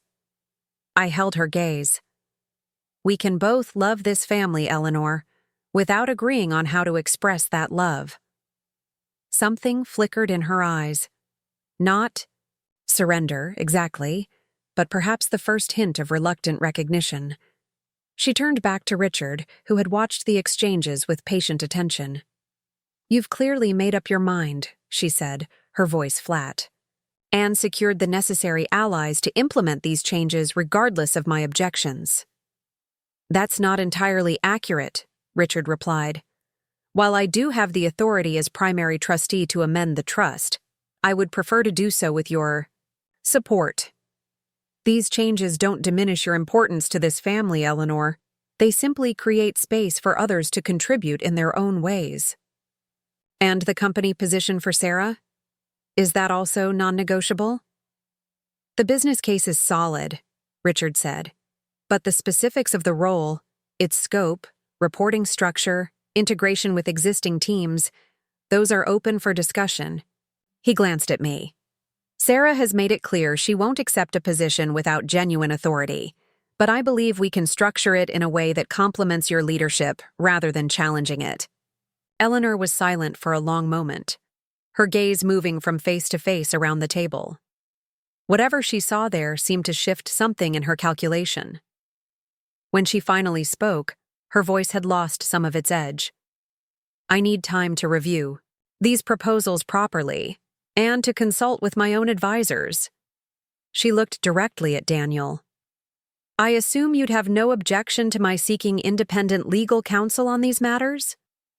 None whatsoever, Daniel replied smoothly. In fact, I'd encourage it. These decisions affect the entire family and should be approached with full understanding from all parties. Eleanor nodded once, then turned to Richard. I'll give you my response in 3 days. Until then, I would appreciate if no further actions are taken regarding either the trust amendments or the company restructuring. It was a classic Eleanor negotiating tactic, acknowledging the inevitability of change while buying time to influence its direction. Richard recognized it immediately, a small smile playing at the corners of his mouth. 3 days is reasonable, he agreed. But I should inform you that the independent trustee has already been briefed on the proposed amendments and found them consistent with the trust's foundational principles. Any substantive objections would need to address that assessment. Eleanor's lips thinned, but she inclined her head in acknowledgement of the gentle checkmate. Understood. She rose from her seat, dinner barely touched. If you'll excuse me, I find I have a headache coming on.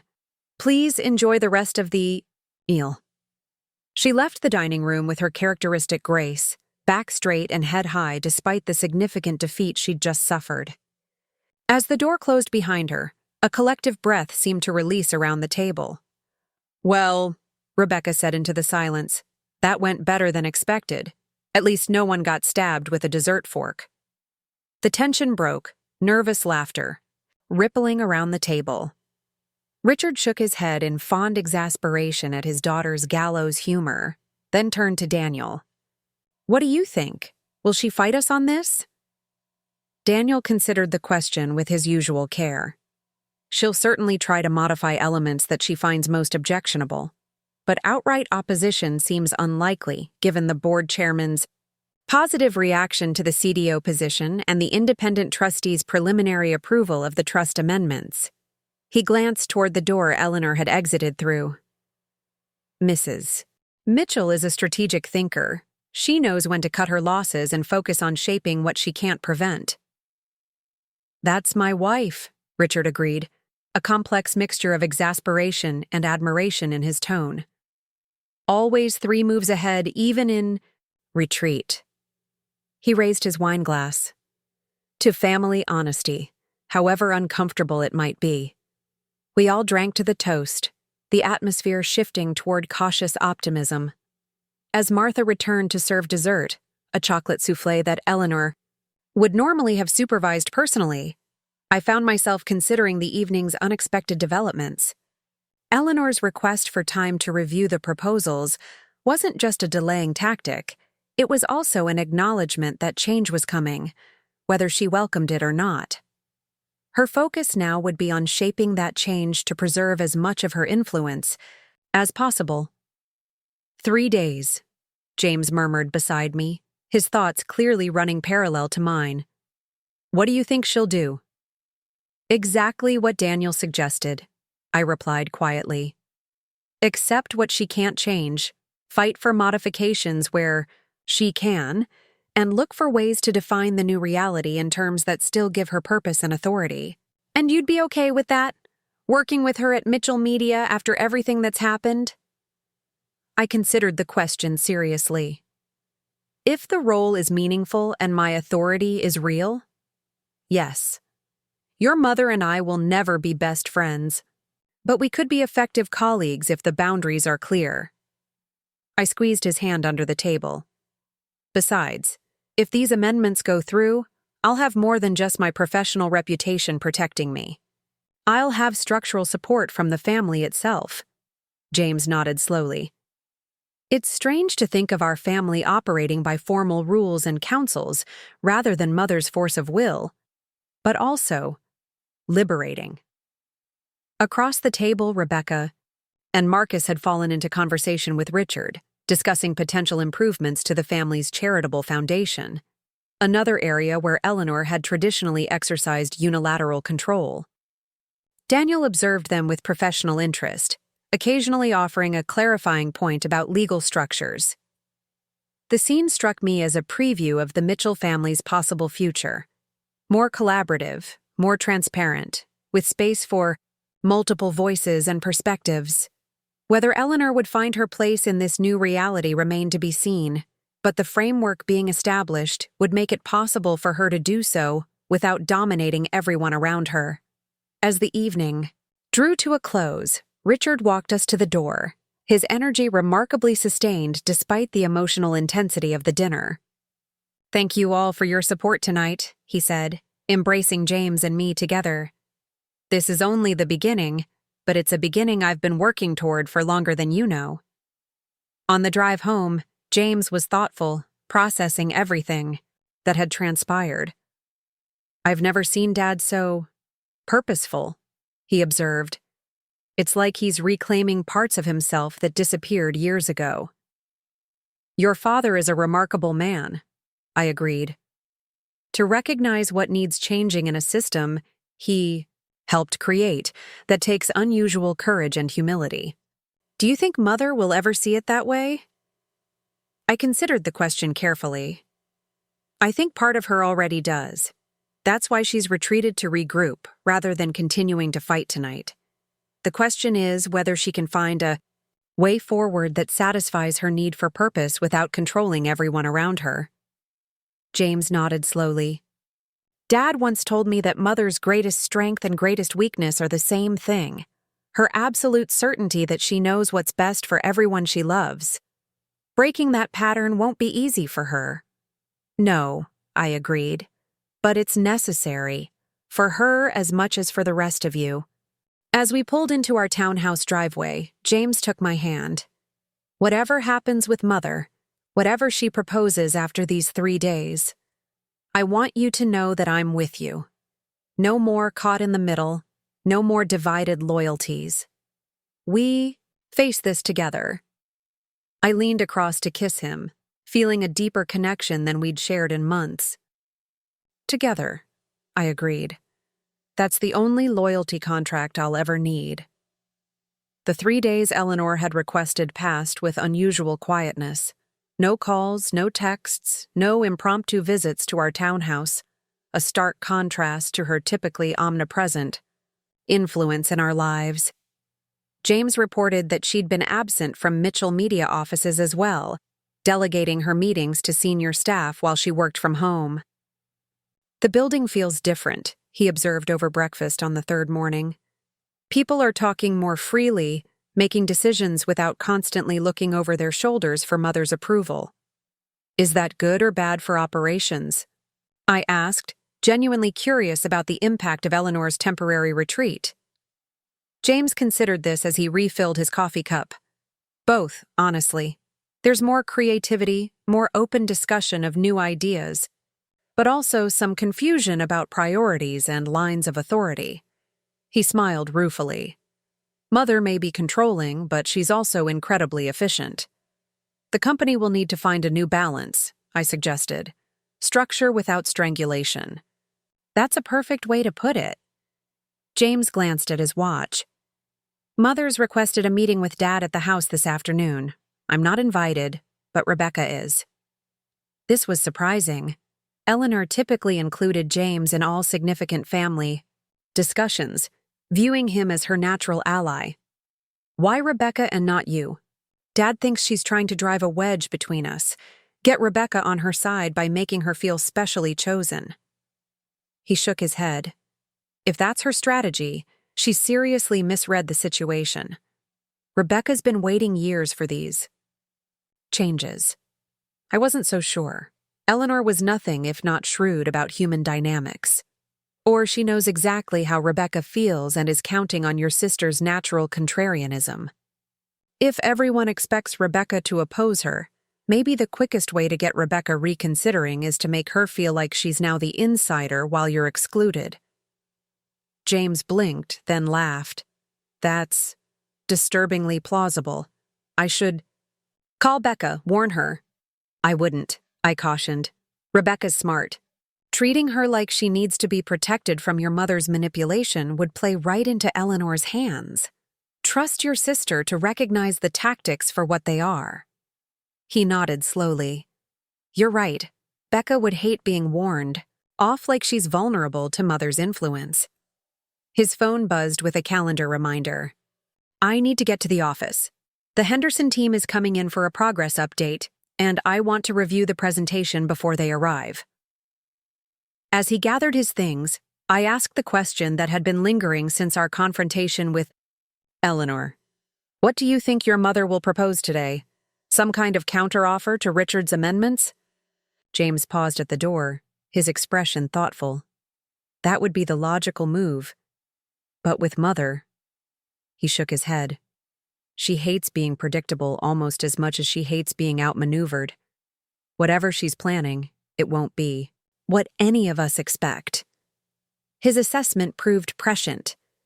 Shortly after 2 o'clock, my phone rang with Rebecca's number. Are you sitting down? She asked without preamble, her voice a mixture of shock and grudging admiration. I am now, I replied, settling onto the couch in my home office. What happened? Mother just proposed a complete restructuring of Mitchell Media's executive leadership. The words tumbled out in a rush. She wants to step down as CEO. I nearly dropped my phone. What? I know, right? Dad looked like someone had hit him with a brick. Even Daniel seemed shocked, and that man has the emotional range of a statue. Wait, Daniel was there? This was another surprise. Richard must have anticipated a significant legal discussion to have invited my attorney. Mother insisted he attend, Rebecca explained. Said she wanted everyone to fully understand the legal implications of her proposal. My mind raced, trying to make sense of this unexpected development. What exactly did she propose?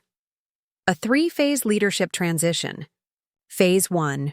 She steps down as CEO but remains as board chair, with Dad returning as interim CEO while the company conducts an executive search.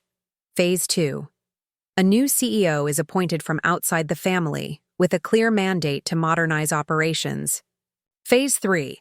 Creation of a family office separate from day-to-day company operations, focused on preserving the Mitchell legacy through philanthropy and community engagement. It was a breathtakingly comprehensive proposal, and notably absent was any mention of my potential role as Chief Digital Officer. What about the family trust amendments? I asked. That's the truly wild part, Rebecca replied, her voice dropping, as if someone might overhear despite being on a private call. She's agreed to all of them. Every single one. With one addition. a clause defining the purpose and authority of the new family office, which she would head. The pieces clicked into place. Eleanor wasn't surrendering, she was strategically repositioning. By stepping away from company operations and creating a separate sphere of influence, she was effectively preserving her authority over the Mitchell family legacy, while appearing to embrace the changes Richard had proposed. "What did your father say?" "He's considering it. Called for a recess so he could review the full proposal with Daniel." Rebecca paused. "Sarah, I think this might actually be brilliant. Mother gets to save face while giving us most of what we wanted. The company gets professional management. The family gets democratic governance. And Mother gets a role that channels her organizational skills into something positive instead of controlling." It did sound promising, almost too much so. "And what about the chief digital officer position Richard proposed for me?" "Still on the table, but reporting to the new CEO, not to Mother. She thinks it should be filled through a formal search process to avoid any appearance of nepotism. But Dad pushed back pretty hard on that. Said your qualifications were exceptional regardless of your family connection." I absorbed this information, turning it over from different angles. Eleanor's counterproposal was clever, addressing the core issues while protecting her influence and dignity. And the suggestion that my position should go through a formal search process wasn't entirely unreasonable, especially if the company was transitioning to more professional management. "What do you think about all this?" I asked. Rebecca, curious about her perspective as someone who had clashed with Eleanor more openly than most. "Honestly, I think Mother outplayed us all." There was reluctant respect in Rebecca's voice. She saw where this was heading and got out ahead of it. Instead of fighting a losing battle to maintain control of Mitchell Media, she's created a new domain where her skills are still valued. And by agreeing to the trust amendments, she looks magnanimous rather than defeated. "Do you trust it?" I pressed. "This sudden reversal?" Rebecca was quiet for a moment, considering. "I trust that Mother recognizes reality when she sees it. The company needs professional management. The family needs democratic governance. And she needs purpose and authority to be happy. This gives her all three without requiring her to directly manage either of us or our careers." It made sense, albeit in a distinctly Eleanor Mitchell fashion, pragmatic, strategic, and designed to preserve her influence in altered circumstances. "There's one more thing," Rebecca added, her tone shifting.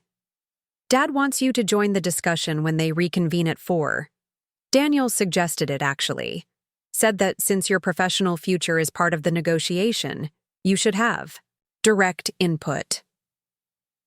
This invitation represented a significant evolution in my status within the Mitchell family, from outsider to stakeholder, from James's wife to a principal in my own right. "I'll be there," I promised. After hanging up with Rebecca, I called Daniel for his assessment of the situation.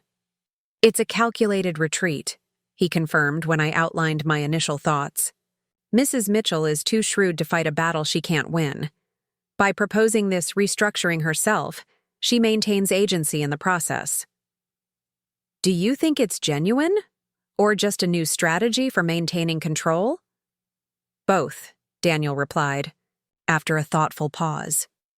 "She's genuinely recognized that Mitchell Media needs professional management beyond family capabilities. But she's also creating a new power center with the family office, where her particular skills can be deployed, without resistance.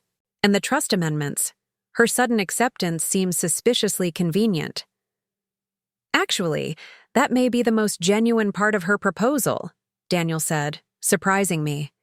The proposed family office would give her a defined role within the new governance structure. She's essentially trading unilateral control for formal authority in a narrower domain. A rational compromise from her perspective. I considered this analysis as I prepared for the 4 o'clock meeting, choosing a professional but approachable outfit that would convey confidence without aggression. Arriving at the Mitchell estate, I found the atmosphere noticeably different. from our previous confrontational dinner. Less tension, more purposeful energy. Martha showed me to Richard's study, where the earlier discussion had taken place. Eleanor sat beside Richard's desk rather than across from it, a subtle but significant positioning that suggested partnership rather than opposition. Rebecca occupied a comfortable chair near the window, while Daniel stood reviewing documents at a side table. "Sarah," Richard greeted me warmly, rising to welcome me. "Thank you for joining us. Eleanor has made a rather comprehensive proposal that affects all of us, including you." I nodded to Richard, then turned to Eleanor with professional courtesy. "It sounds like you've been giving these matters a great deal of thought." "Indeed." Eleanor's tone was crisp, but not hostile, the voice she used for business discussions rather than family conflicts. "Current circumstances require adaptation, not entrenchment. I've simply proposed the most efficient path forward." It was as close to an acknowledgement of changed realities as we were likely to get from her. I took the seat Richard indicated, completing our circle of 5. "I've reviewed Eleanor's proposal," Richard began, "and found much to recommend it. The company would benefit from professional management with specialized expertise. The family would benefit from more democratic governance. And the Mitchell legacy would be preserved through a dedicated family office." He looked to Daniel. "Mr. Cohen has reviewed the legal aspects and found them sound. The question now is whether this arrangement serves everyone's interests, including yours, Sarah." Eleanor spoke before I could respond. "I should clarify. One point regarding the Chief Digital Officer position. I'm not opposed to Sarah taking this role. Her qualifications are evident in her work with the Henderson account. My concern is ensuring that whoever fills this position has the necessary authority to be effective, which requires clear reporting relationships in the new structure." It was a remarkably reasonable statement from someone who had recently tried to bind me with a loyalty contract. I studied Eleanor's composed expression, looking for signs of hidden agenda, but finding only calculated pragmatism. "I appreciate that clarification," I said carefully. "My interest has always been in making a meaningful contribution that leverages my expertise while respecting my professional autonomy." "Precisely," Eleanor nodded, "which is why I've suggested that this position report directly to the new CEO rather than through existing management channels. Clean lines of authority are essential for successful implementation of digital transformation." Daniel caught my eye from across the room, a subtle signal that this concession was significant. Eleanor was acknowledging not only my expertise, but also the need for my role to have independent authority, a major shift from her previous attempts to subordinate my career to family control. "The family office concept is also intriguing," I continued, addressing the heart of Eleanor's counter-proposal. "It creates a dedicated space for preserving the Mitchell legacy while allowing the company to evolve under professional management." Eleanor's expression warmed fractionally at my recognition of her strategy. "The Mitchell name stands for more than just publishing and marketing," she said, passion entering her voice for the first time. "It represents a commitment to this community, to philanthropy, to excellence. Those values should be nurtured deliberately, not left as an afterthought to business operations." Looking at her in that moment, poised, articulate, deeply committed to the legacy she'd helped build, I understood more clearly why Richard had fallen in love with her decades ago, and why, despite her controlling tendencies, the Mitchell family continued to revolve around her forceful personality. Eleanor Mitchell was problematic in many ways, but her dedication to her family's legacy was genuine and profound. "I think the family office is an excellent idea," I said sincerely. "It leverages your organizational skills and community connections in service of something meaningful to all of us." A flicker of surprise crossed Eleanor's features, quickly masked by professional composure. She hadn't expected my sincere support, I realized, had prepared for resistance, negotiation, subtle combat. My authentic endorsement had momentarily disrupted her tactical thinking. "Thank you," she said simply. "I believe it's the right solution for everyone concerned." Richard leaned forward, seizing the moment of unexpected accord. "Then let's formalize these arrangements. Daniel has prepared an initial framework incorporating Eleanor's proposal with our previous discussions." He nodded to my attorney, who distributed folders to each of us. "This document outlines 3 key agreements," Daniel explained as we reviewed the contents. "First, the amendments to the family trust establishing more democratic governance. Second, the leadership transition plan for Mitchell Media, including the creation of the Chief Digital Officer position. Third, the establishment of the Mitchell Family Office as a separate entity focused on legacy preservation and philanthropic initiatives." As I scanned the document, I was impressed by how thoroughly Daniel had integrated Eleanor's proposal with Richard's original intentions. The trust amendments remained intact, ensuring family members couldn't be coerced through loyalty contracts or similar measures. The company restructuring now included a professional CEO search with clear timelines, and the family office provisions gave Eleanor meaningful authority without veto power over other family members' decisions. "This is quite comprehensive," I observed. "It addresses all the key concerns while creating a sustainable framework for moving forward." "Indeed," Richard agreed. "Eleanor and I have reviewed it together and believe it represents a workable compromise that serves everyone's interests." He turned to Rebecca. "Your thoughts, Becca?" Rebecca had been uncharacteristically quiet throughout the discussion, observing the dynamics with careful attention. Now she straightened in her chair, addressing her response to both parents equally.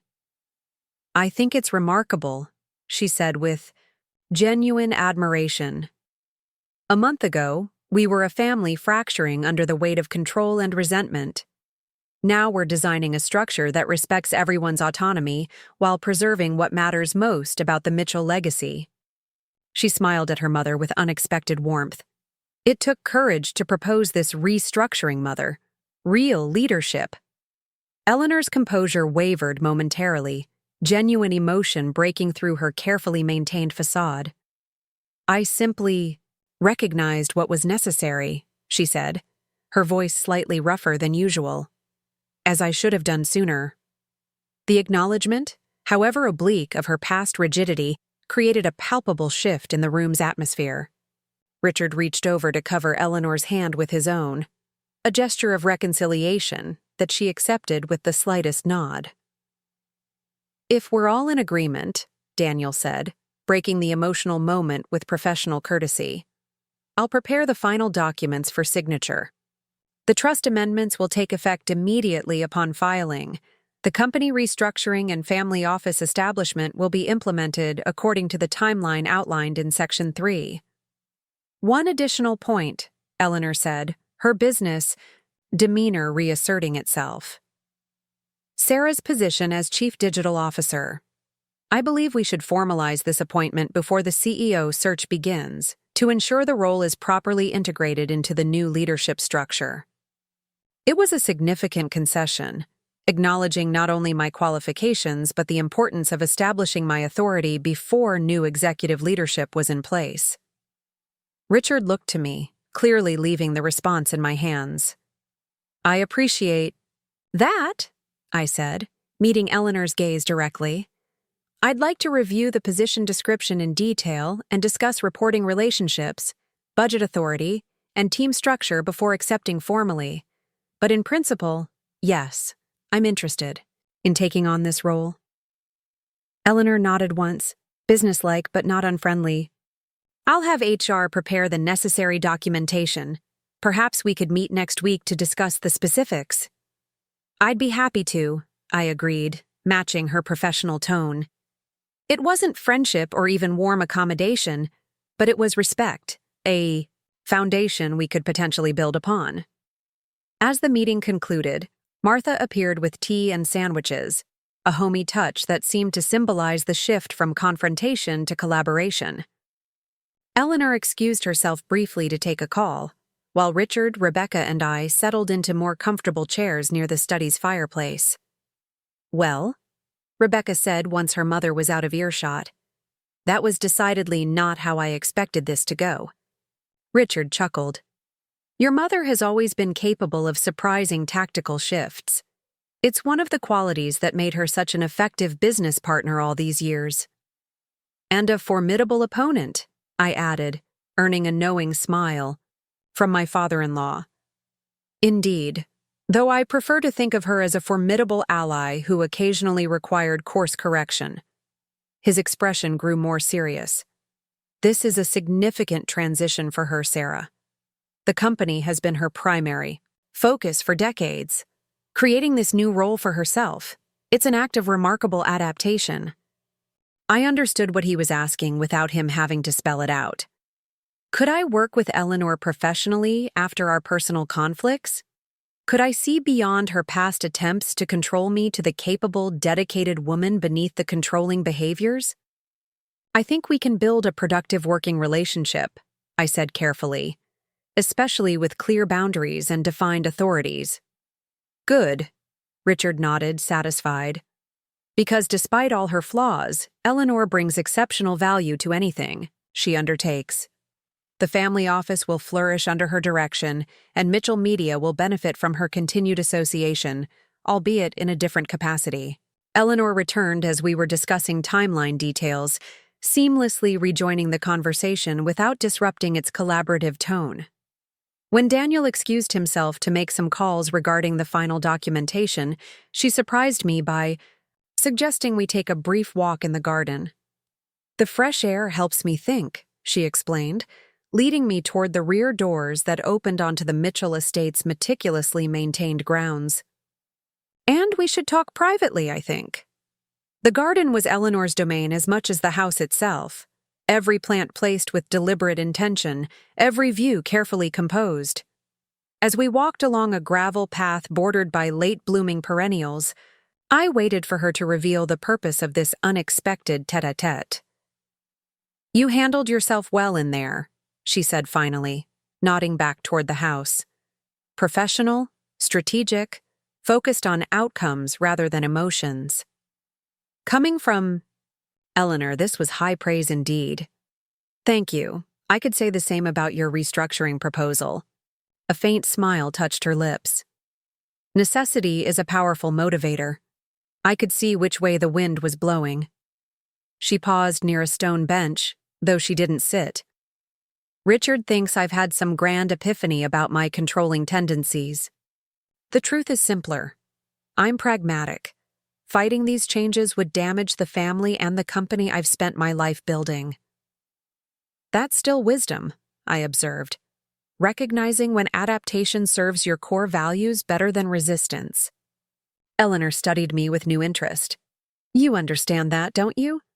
The difference between surrendering and strategically repositioning." "I was an investigative journalist," I reminded her. "I learned to recognize when a frontal assault would fail and a flanking maneuver might succeed." "Precisely." For the first time since I'd known her, Eleanor seemed to be seeing me clearly, not as a threat to her authority or an obstacle to her plans, but as someone with a mind she could respect. "The family office is not a consolation prize, Sarah. It's the right deployment of my particular skills at this juncture, just as the CDO position is the right deployment of yours."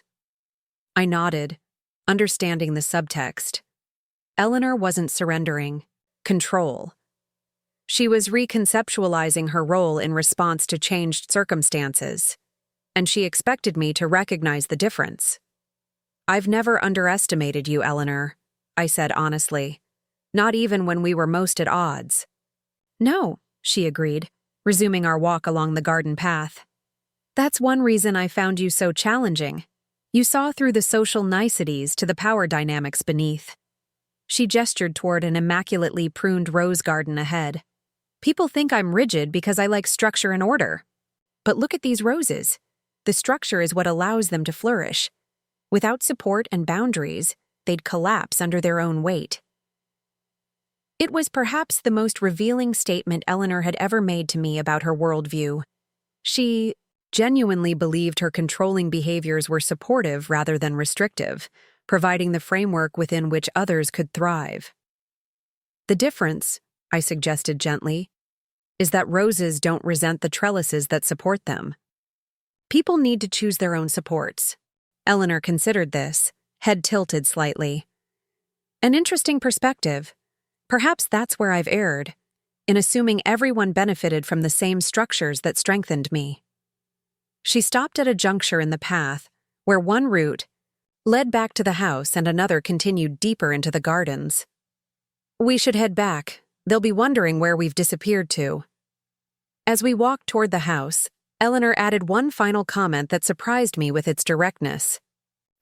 I still don't entirely approve of how you handled the loyalty contract situation, Sarah. But I respect that you fought for your principles without destroying the family in the process. That shows character. Coming from Eleanor Mitchell, this qualified acknowledgement was tantamount to a standing ovation. Thank you, I replied simply. For what it's worth, I respect your willingness to adapt rather than entrench. That also shows character. A ghost of a smile touched her lips as we reached the terrace doors. Then perhaps we can build on that. Mutual respect as we move forward. Professional boundaries, clear authorities, and recognition of each other's strengths. I'd like that, I said, and meant it. Inside, we found Richard, Rebecca, and Daniel reviewing final points of the agreement. James had arrived during our absence, having come directly from the office after his meeting with the Henderson team. His expression brightened when he saw Eleanor and me returning from the garden together, apparently on civil terms. "Did I miss anything important?" he asked, glancing between us with barely concealed curiosity. "Just a brief discussion about appropriate boundaries and mutual respect," Eleanor replied smoothly. Sarah and I were discovering some common ground.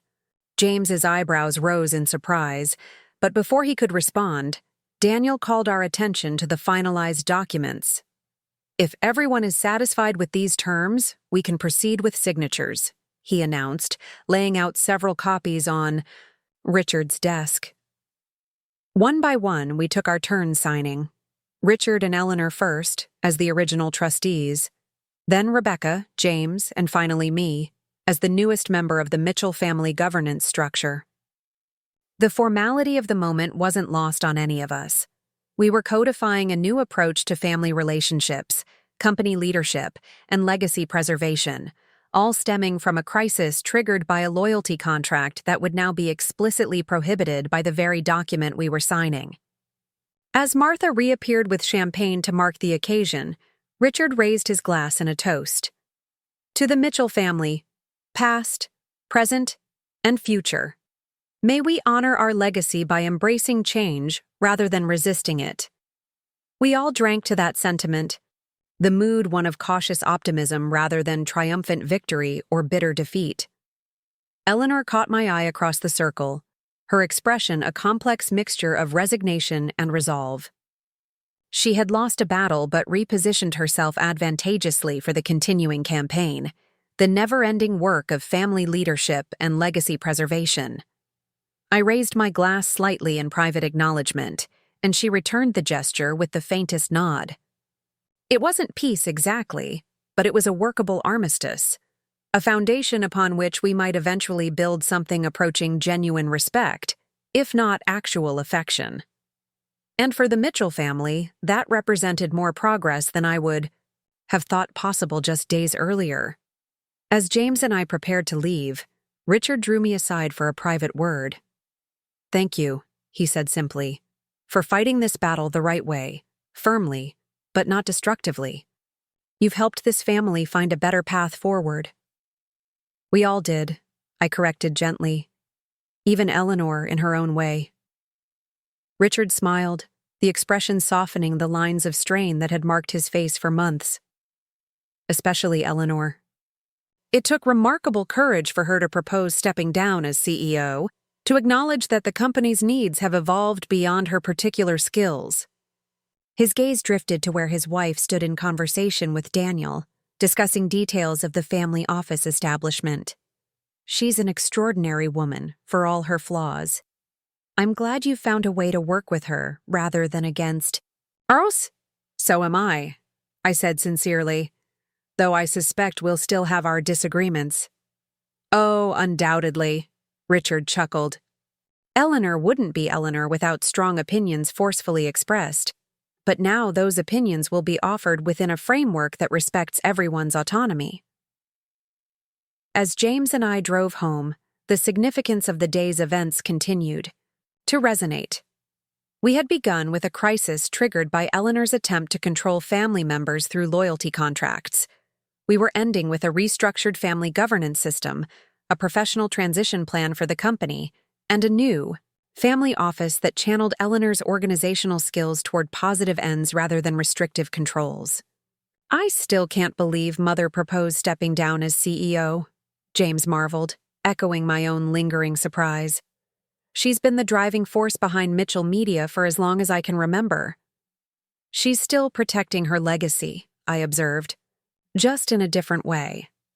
By stepping aside gracefully and helping shape the transition, she ensures her influence continues in the areas she cares about most.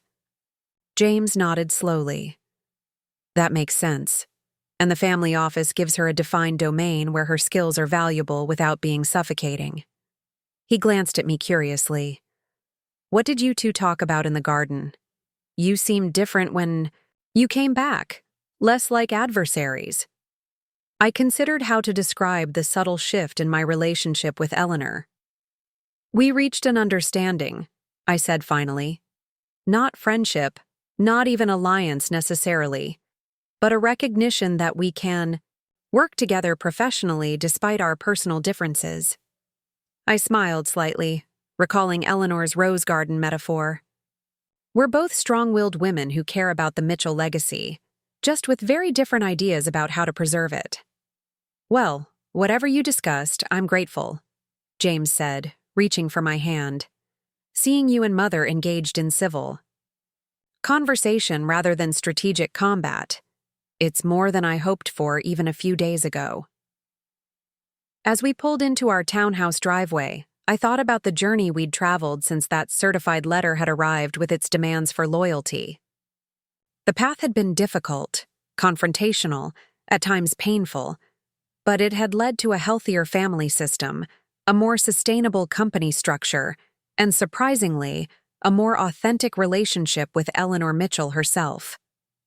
Not because I had surrendered to her demands or because she had abandoned her core values, but because we had found a way to acknowledge each other's strengths while establishing clear boundaries around our respective domains.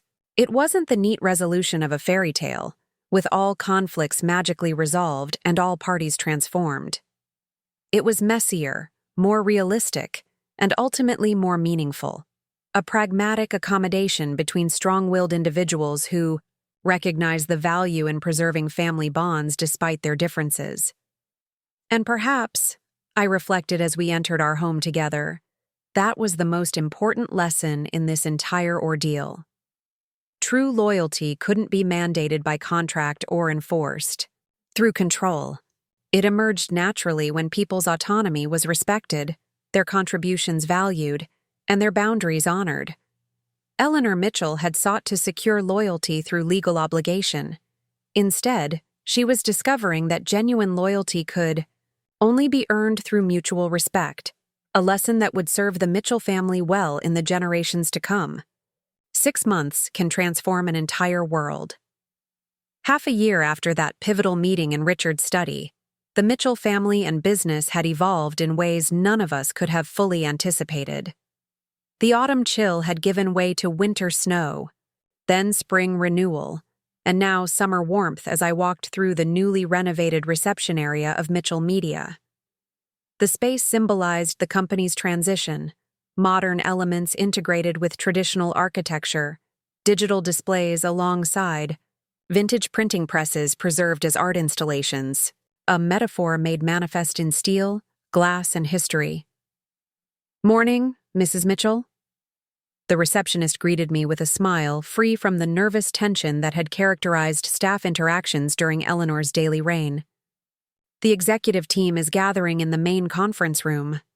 Mr. Henderson arrived early and is asking about the quarterly analytics. Thank you, Nicole. I adjusted my portfolio as I headed toward the elevators. And please, it's still Sarah. The title Mrs. Mitchell felt particularly ironic today of all days, the morning of Eleanor's official installation as director of the Mitchell family office. After months of careful preparation, the transition was complete. Richard had served his term as interim CEO, overseeing the search process that had resulted in the hiring of Abigail Chen, a brilliantly innovative publishing executive with digital savvy that had immediately impressed the board. I had accepted the position of Chief Digital Officer with clearly defined authority and a dedicated team. And James had stepped into his new role as Chief Strategy Officer with growing confidence, finally emerging from his mother's shadow.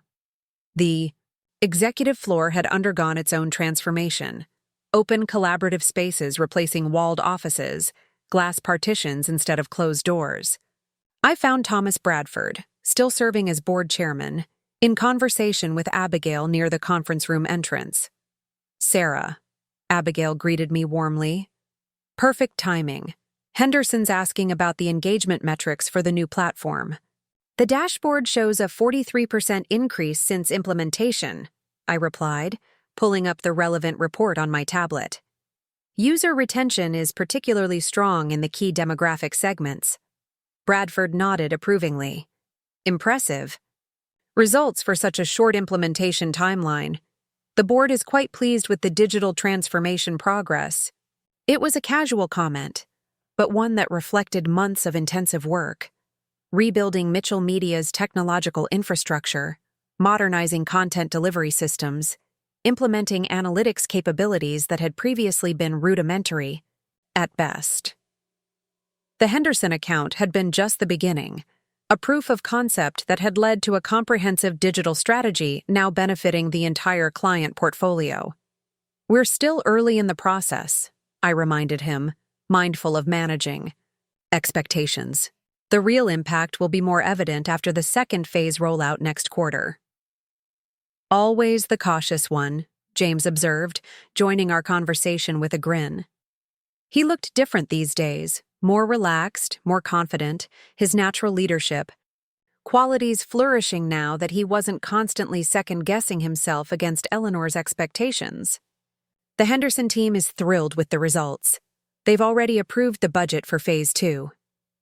Our professional conversation was interrupted by Rebecca's arrival, her creative energy immediately filling the space. As creative director, for the newly established Mitchell Media Digital Content Studio, she'd found her perfect niche within the family business, a role that valued her artistic sensibilities without forcing her into traditional publishing constraints. "Sorry I'm late," she announced, sliding her presentation materials onto the conference table. The animation team had a rendering issue with the Henderson campaign visuals, all sorted now. She glanced around the assembled group. "Is Mother here yet?"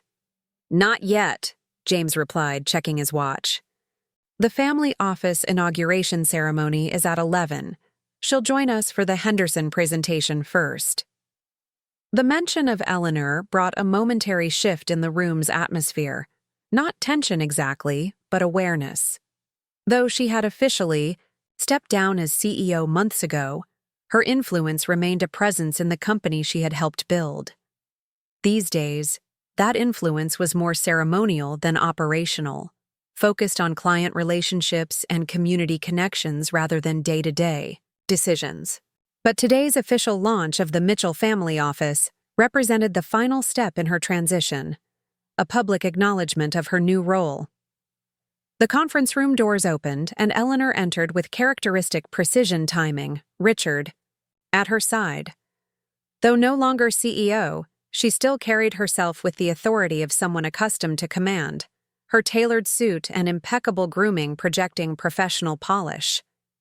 Yet there were subtle differences in her demeanor, a slightly softer edge to her interactions, a more collaborative approach to conversations. "Good morning, everyone," she greeted the assembled team with practiced warmth. "Mr. Henderson, so good to see you again. I trust you're pleased with the results of our digital initiative? As client pleasantries were exchanged and the team settled around the conference table, I found myself studying Eleanor with professional curiosity. Our relationship had evolved into something I would never have predicted 6 months ago. Not friendship, certainly, but a mutual respect that allowed for productive collaboration despite our fundamental differences in approach and philosophy. The presentation proceeded smoothly, with each team member addressing their specific areas of expertise. When my turn came, I outlined the digital performance metrics with confident precision, noting Eleanor's attentive focus. She no longer attempted to control these presentations, but she absorbed every detail, her mind clearly filing away information for future reference. The integration of traditional media placements with digital touchpoints has been particularly effective, I concluded, pulling up a heat map showing engagement patterns. We're seeing significant crossover between print readers and digital platform users, with higher conversion rates than industry standards. Eleanor nodded her approval, a small gesture that would have once seemed patronizing, but now registered as professional acknowledgement between colleagues. Our weekly strategy sessions over the past months had established a working rhythm that allowed us to leverage each other's strengths without triggering territorial reactions. Excellent work, Abigail commented as I concluded my segment. Sarah's digital leadership has transformed our capabilities in remarkably short order. The praise was genuine, but unnecessary. The metrics spoke for themselves. Yet, I appreciated the public recognition from our new CEO, whose arrival had cemented the company's commitment to evolution rather than entrenchment. As the presentation concluded, and the Henderson team departed with enthusiastic commitments to expanded engagement, Eleanor approached me privately. "The analytics dashboard you've developed is quite impressive," she observed, her tone businesslike but not cold. "I'd like something similar for the family office launch, a way to track our community impact metrics in real time." It was a reasonable request that acknowledged my expertise while respecting the boundaries of my role. "I can have my team develop something appropriate," I agreed. "Though the community impact metrics will be different from our commercial analytics." "Of course," Eleanor nodded. "Perhaps we could discuss the specific parameters this afternoon. I have some thoughts on measurable outcomes for philanthropic initiatives." "I have a gap between 2 and 3, I offered, checking my calendar. "Perfect. My office, or rather, my former office." A hint of wry humor colored her tone, another small shift in her typically formal demeanor. "Abigail has graciously allowed me to use it until the family office space renovations are complete." As Eleanor moved away to speak with Bradford about the inauguration ceremony, James appeared at my side. "Still strange to see you two having civil conversations," he murmured, a smile softening the observation. "There are moments I think I've slipped into an alternate universe." "Professional respect doesn't require personal affinity," I reminded him, though I returned his smile. "Your mother and I have found our equilibrium. She no longer tries to control my career, and I acknowledge her expertise in areas where she genuinely excels." "A diplomatic masterpiece worthy of international recognition," James teased, though the underlying sentiment was sincere. The transformation in his family's dynamics had lifted a weight he'd carried for years, the constant pressure of balancing loyalties between his wife and his mother. "How are preparations for the ceremony?" I asked as we walked together toward my office. "Meticulous as you'd expect with mother orchestrating every detail. The governor's attending, along with half the state's business leaders and philanthropic organizations." James shook his head in fond exasperation. Only Eleanor Mitchell could make stepping down from power into a demonstration of influence. "It's actually quite strategic," I observed. "By making the family office launch such a high-profile event, she's establishing its importance from day one. No one will view it as a consolation prize or a retirement sinecure."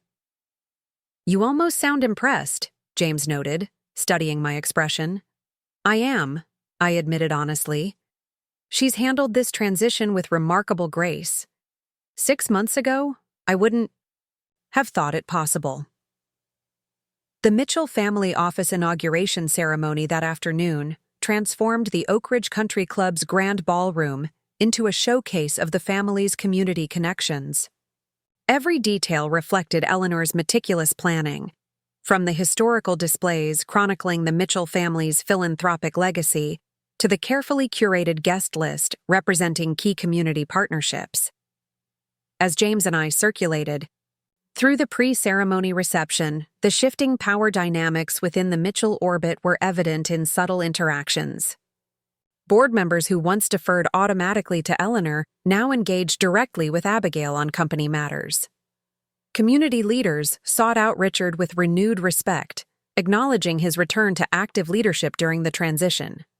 And, most tellingly, several guests approached me directly about digital initiatives, no longer routing such inquiries through Eleanor's gatekeeping. Mrs. Mitchell. Patricia Wilson, Eleanor's longtime friend and confidant, intercepted me near the historical displays. A moment of your time, if you wouldn't mind. Patricia had been notably absent during the loyalty contract confrontation, traveling in Europe during that pivotal period. Her relationship with Eleanor had reportedly cooled upon her return when she learned of her friend's heavy-handed approach to family governance.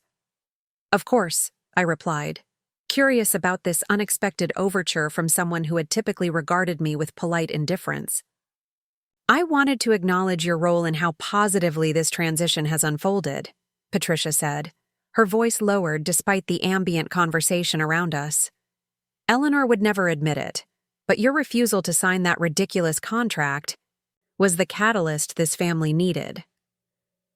The frank assessment surprised me.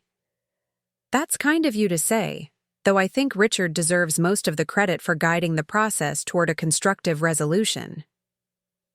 Richard provided the framework. Certainly, Patricia agreed with a knowing smile. But you provided the backbone. Standing up to Eleanor Mitchell is not for the faint of heart. Believe me, I've known her for 30 years. She glanced across the room to where Eleanor was engaged in conversation with the governor. She's different these days, more focused on building things up than controlling them. I haven't seen her this energized in years. It was an insightful observation from someone who had witnessed Eleanor's evolution over decades rather than months. The family office suits her strengths, I acknowledged. She can apply her organizational talents to initiatives that benefit the community without micromanaging family members' lives. Precisely. Patricia nodded approvingly. And you found your own place within the Mitchell ecosystem without surrendering your independence. Rather impressive navigation of treacherous waters, my dear. As Patricia moved away to greet other guests, Rebecca appeared at my elbow, resplendent in a sculptural dress that defied conventional business attire while remaining undeniably elegant. Making nice with Mother's spy network? She teased, having observed my conversation with Patricia. Receiving unexpected compliments, actually, I replied, sharing Patricia's observations about Eleanor's changed focus. Rebecca considered this thoughtfully. She's right, you know. Mother is different these days, still terrifyingly efficient, and occasionally dictatorial, but channeling those qualities toward actual community benefit rather than family control. She sipped her champagne, watching Eleanor across the room. I never thought I'd say this, but the family office might be the best thing that could have happened, for her and for us. The ceremony itself was a masterclass in elegant transitions.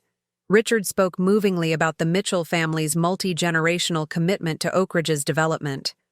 The governor praised Eleanor's business leadership and anticipated her contributions in this new philanthropic role.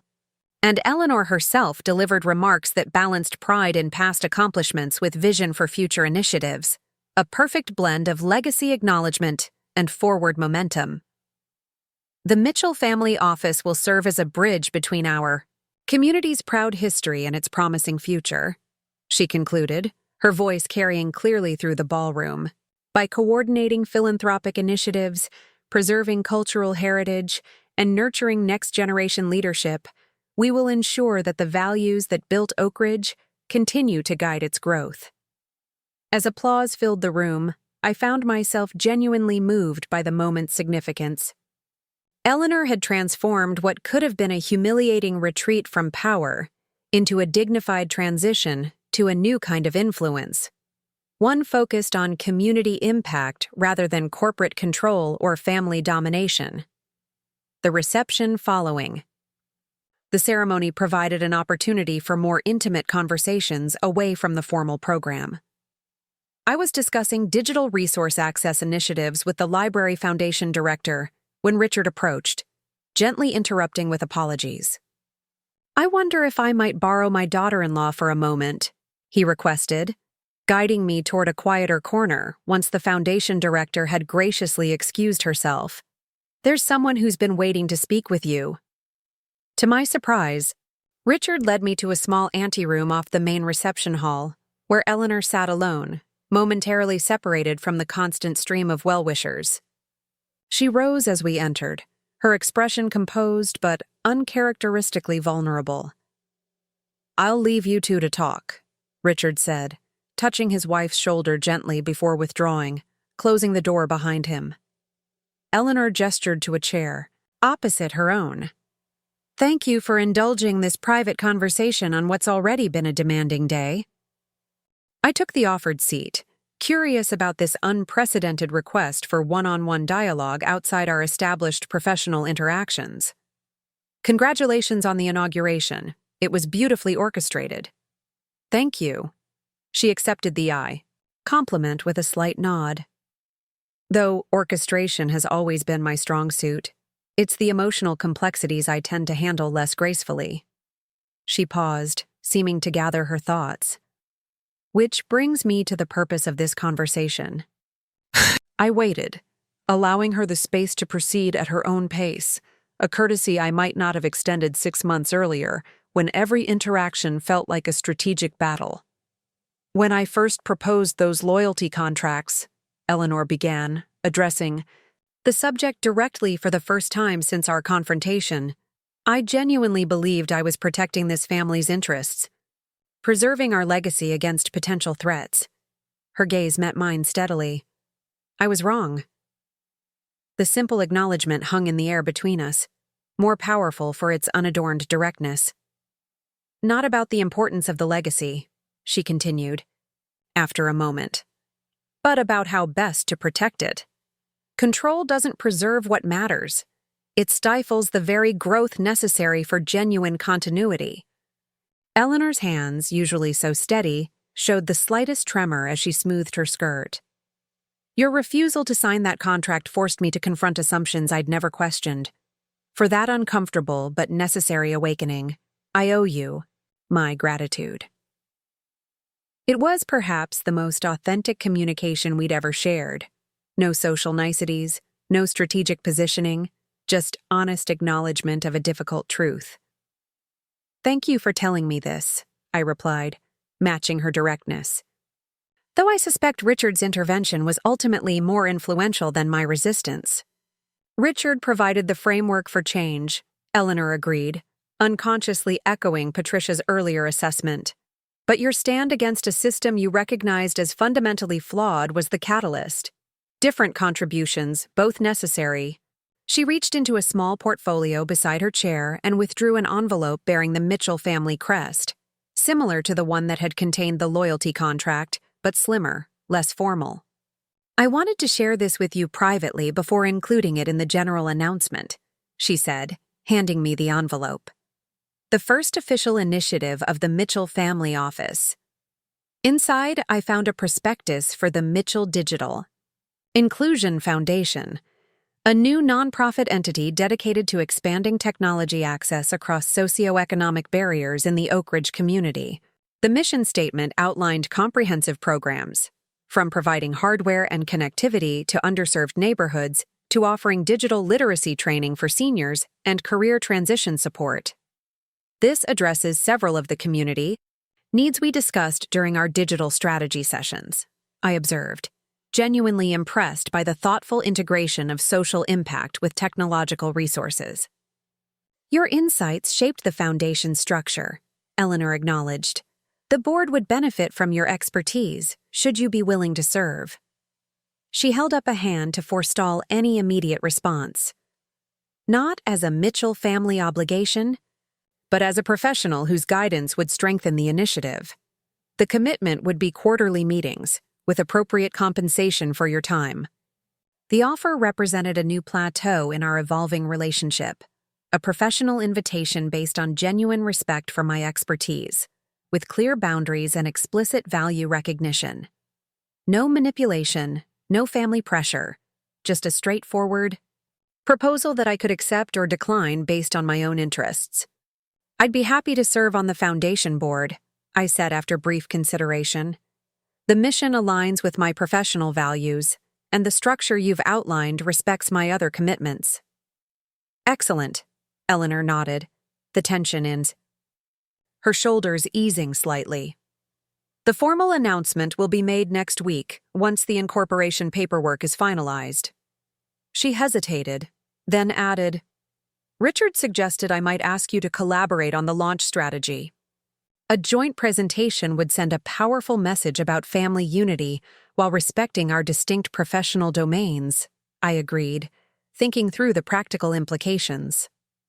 Perhaps with James and Rebecca involved as well, a true cross-generational initiative. My thoughts exactly. A ghost of a smile touched Eleanor's lips. We make rather effective colleagues when we're not locked in power struggles. We do, I acknowledged with my own smile, the moment notable for its lack of underlying tension. The conversation might have continued, but a discreet knock at the door signaled that our private interlude had reached its natural conclusion. The outside world was reclaiming Eleanor for her ceremonial duties, and my professional obligations awaited as well. As we returned to the reception, moving in separate directions to engage with different groups, I found myself reflecting on the extraordinary journey from confrontation to collaboration. 6 months ago, I had been fighting for my independence against Eleanor's controlling loyalty contract. Today, we were professional allies engaged in parallel missions, her leading the family's community impact initiatives, me directing the Z company's digital transformation, each respecting the other's domain while finding constructive points of intersection. Later that evening, as James and I returned to our townhouse after the long day of ceremonies and receptions, he broached the subject that had clearly been on his mind since observing my private conversation with his mother. You and Mother seemed to reach some kind of understanding today? He noted as we settled into our living room, shoes discarded and formal attire loosened. More than just professional courtesy. She thanked me, I said simply, still processing the interaction myself, for challenging the loyalty contract, said it forced her to question assumptions she'd never examined. James's eyebrows rose in surprise. That's unprecedented. Mother acknowledging she was wrong about anything, let alone thanking someone for pointing it out. He shook his head in wonder. The world really has turned upside down. Not upside down, I corrected gently. Just realigned. Your mother hasn't fundamentally changed who she is. She's still organized, strategic, and deeply committed to the Mitchell legacy. But she's directing those qualities toward more constructive ends now. And you've found a way to work with her professionally without compromising your independence, James observed. Something I wasn't sure was possible 6 months ago. The observation captured the essence of our new equilibrium. Not perfect. Harmony, but functional respect within appropriate boundaries. Eleanor and I would never share the easy affection she craved from a daughter-in-law, but we had established something potentially more enduring. Mutual professional respect, based on recognition of each other's distinct value. She invited me to serve on the board of her new Digital Inclusion Foundation, I told him, sharing the contents of the envelope Eleanor had given me. As a professional whose expertise would benefit the initiative, not as a family obligation. James reviewed the prospectus with growing approval. This is actually brilliant, leveraging both your digital expertise and Mother's community connections to address a genuine need. He looked up with a smile. and offering appropriate compensation for your time. That's Mother acknowledging your professional value in the clearest possible terms. It's a good foundation for moving forward, I agreed. Clear boundaries, defined responsibilities, mutual respect. Speaking of moving forward, James set aside the foundation materials and reached for a folder he'd brought home from the office. Abigail asked me to give you this, the revised organizational chart incorporating the expansion we discussed last week. She's approved the additional team members for your division. The company reorganization reflected our continued evolution, stronger digital capabilities, more integrated approaches to client services, clearer reporting relationships, free from the ambiguities that had characterized Eleanor's management style. In many ways, Mitchell Media was healthier now than it had been in years, rejuvenated by the leadership transition and structural reforms triggered by our family governance crisis. We've come a long way from that loyalty contract, I observed, reviewing the organizational changes with professional satisfaction. What started as a family conflict has ended up strengthening both the company and the family itself. Not ended, James corrected, echoing my earlier sentiment. Family evolution doesn't end. It just reaches new equilibrium points as circumstances change. He took my hand, his expression turning reflective. I've been thinking about that lately, especially with Dad talking about stepping back from the board chairmanship next year. Another transition to navigate, I acknowledged, though hopefully less dramatic than the last one. Much less dramatic, James agreed with a smile, but it got me thinking about our own next chapter. He hesitated briefly, then continued. We've always said we wanted children eventually. With the company stabilized and our professional roles secure, maybe it's time to revisit that conversation. The suggestion caught me by surprise, not because we hadn't discussed children before, but because the timing felt so appropriate. Our careers established, our marriage stronger after weathering significant challenges, the Mitchell family governance, reformed to respect individual autonomy rather than demanding conformity. Eleanor would be an intimidating grandmother, I observed, only half joking, though I suspect she'd channel that energy into educational foundations and leadership development programs rather than trying to micromanage our parenting. The Mitchell family office would suddenly develop a youth initiative, James agreed with a laugh, complete with strategic developmental milestones and quarterly progress reviews. The humor contained a kernel of truth. Eleanor would always be Eleanor, with her organizational zeal and strategic focus. But the frameworks we'd established over the past 6 months had created space for that energy to be constructive rather than controlling, supportive without being suffocating. I think we're ready, I said after a thoughtful pause. Not because everything's perfect, but because we've learned how to navigate the imperfections together. James's expression softened with emotion. That's what I love about you. Your ability to see the opportunity in challenges, the path forward through complications. A quality your mother might actually appreciate, I noted with ironic self-awareness, though she'd implement it with considerably more tactical precision. God help us all if you two ever truly joined forces, James laughed. The world wouldn't stand a chance. The jest carried a grain of truth that would have seemed impossible 6 months earlier, the recognition that Eleanor and I, despite our profound differences in approach and philosophy, shared certain fundamental qualities. Determination, strategic thinking, unwillingness to surrender on matters of principle. The same characteristics that had made us such formidable opponents now allowed us to engage as respectful colleagues, each secure in our own domain.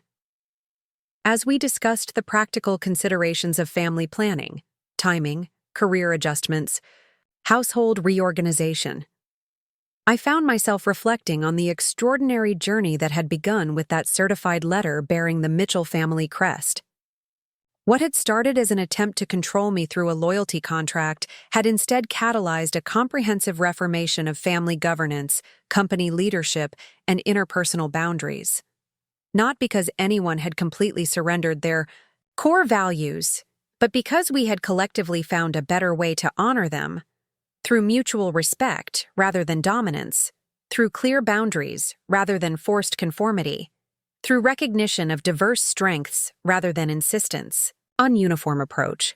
The Mitchell family loyalty contract that Eleanor had intended as a tool of control had instead become the catalyst for genuine loyalty. The kind that emerges naturally when people's autonomy is respected, their contributions valued, and their boundaries honored. The kind that can't be mandated by signature or enforced by threat, but grows organically from mutual respect and shared purpose. As I drifted off to sleep that night, I thought about the generations of Mitchells yet to come, children who would grow up in a family system that valued their individuality while honoring shared heritage, that balanced tradition with innovation, that recognized loyalty as something freely given rather than contractually enforced. The loyalty contract that had never been signed had ultimately created something far more valuable than the document itself could ever have secured. A family foundation built on authentic respect, rather than obligatory compliance. Not perfect, certainly, and still evolving as all living systems must, but fundamentally healthier, more resilient, and ultimately more faithful to the true meaning of family loyalty than any legal document could ever ensure. Up next, you've got 2 more standout stories right on your screen. If this one hit the mark, you won't want to pass these up. Just click and check them out.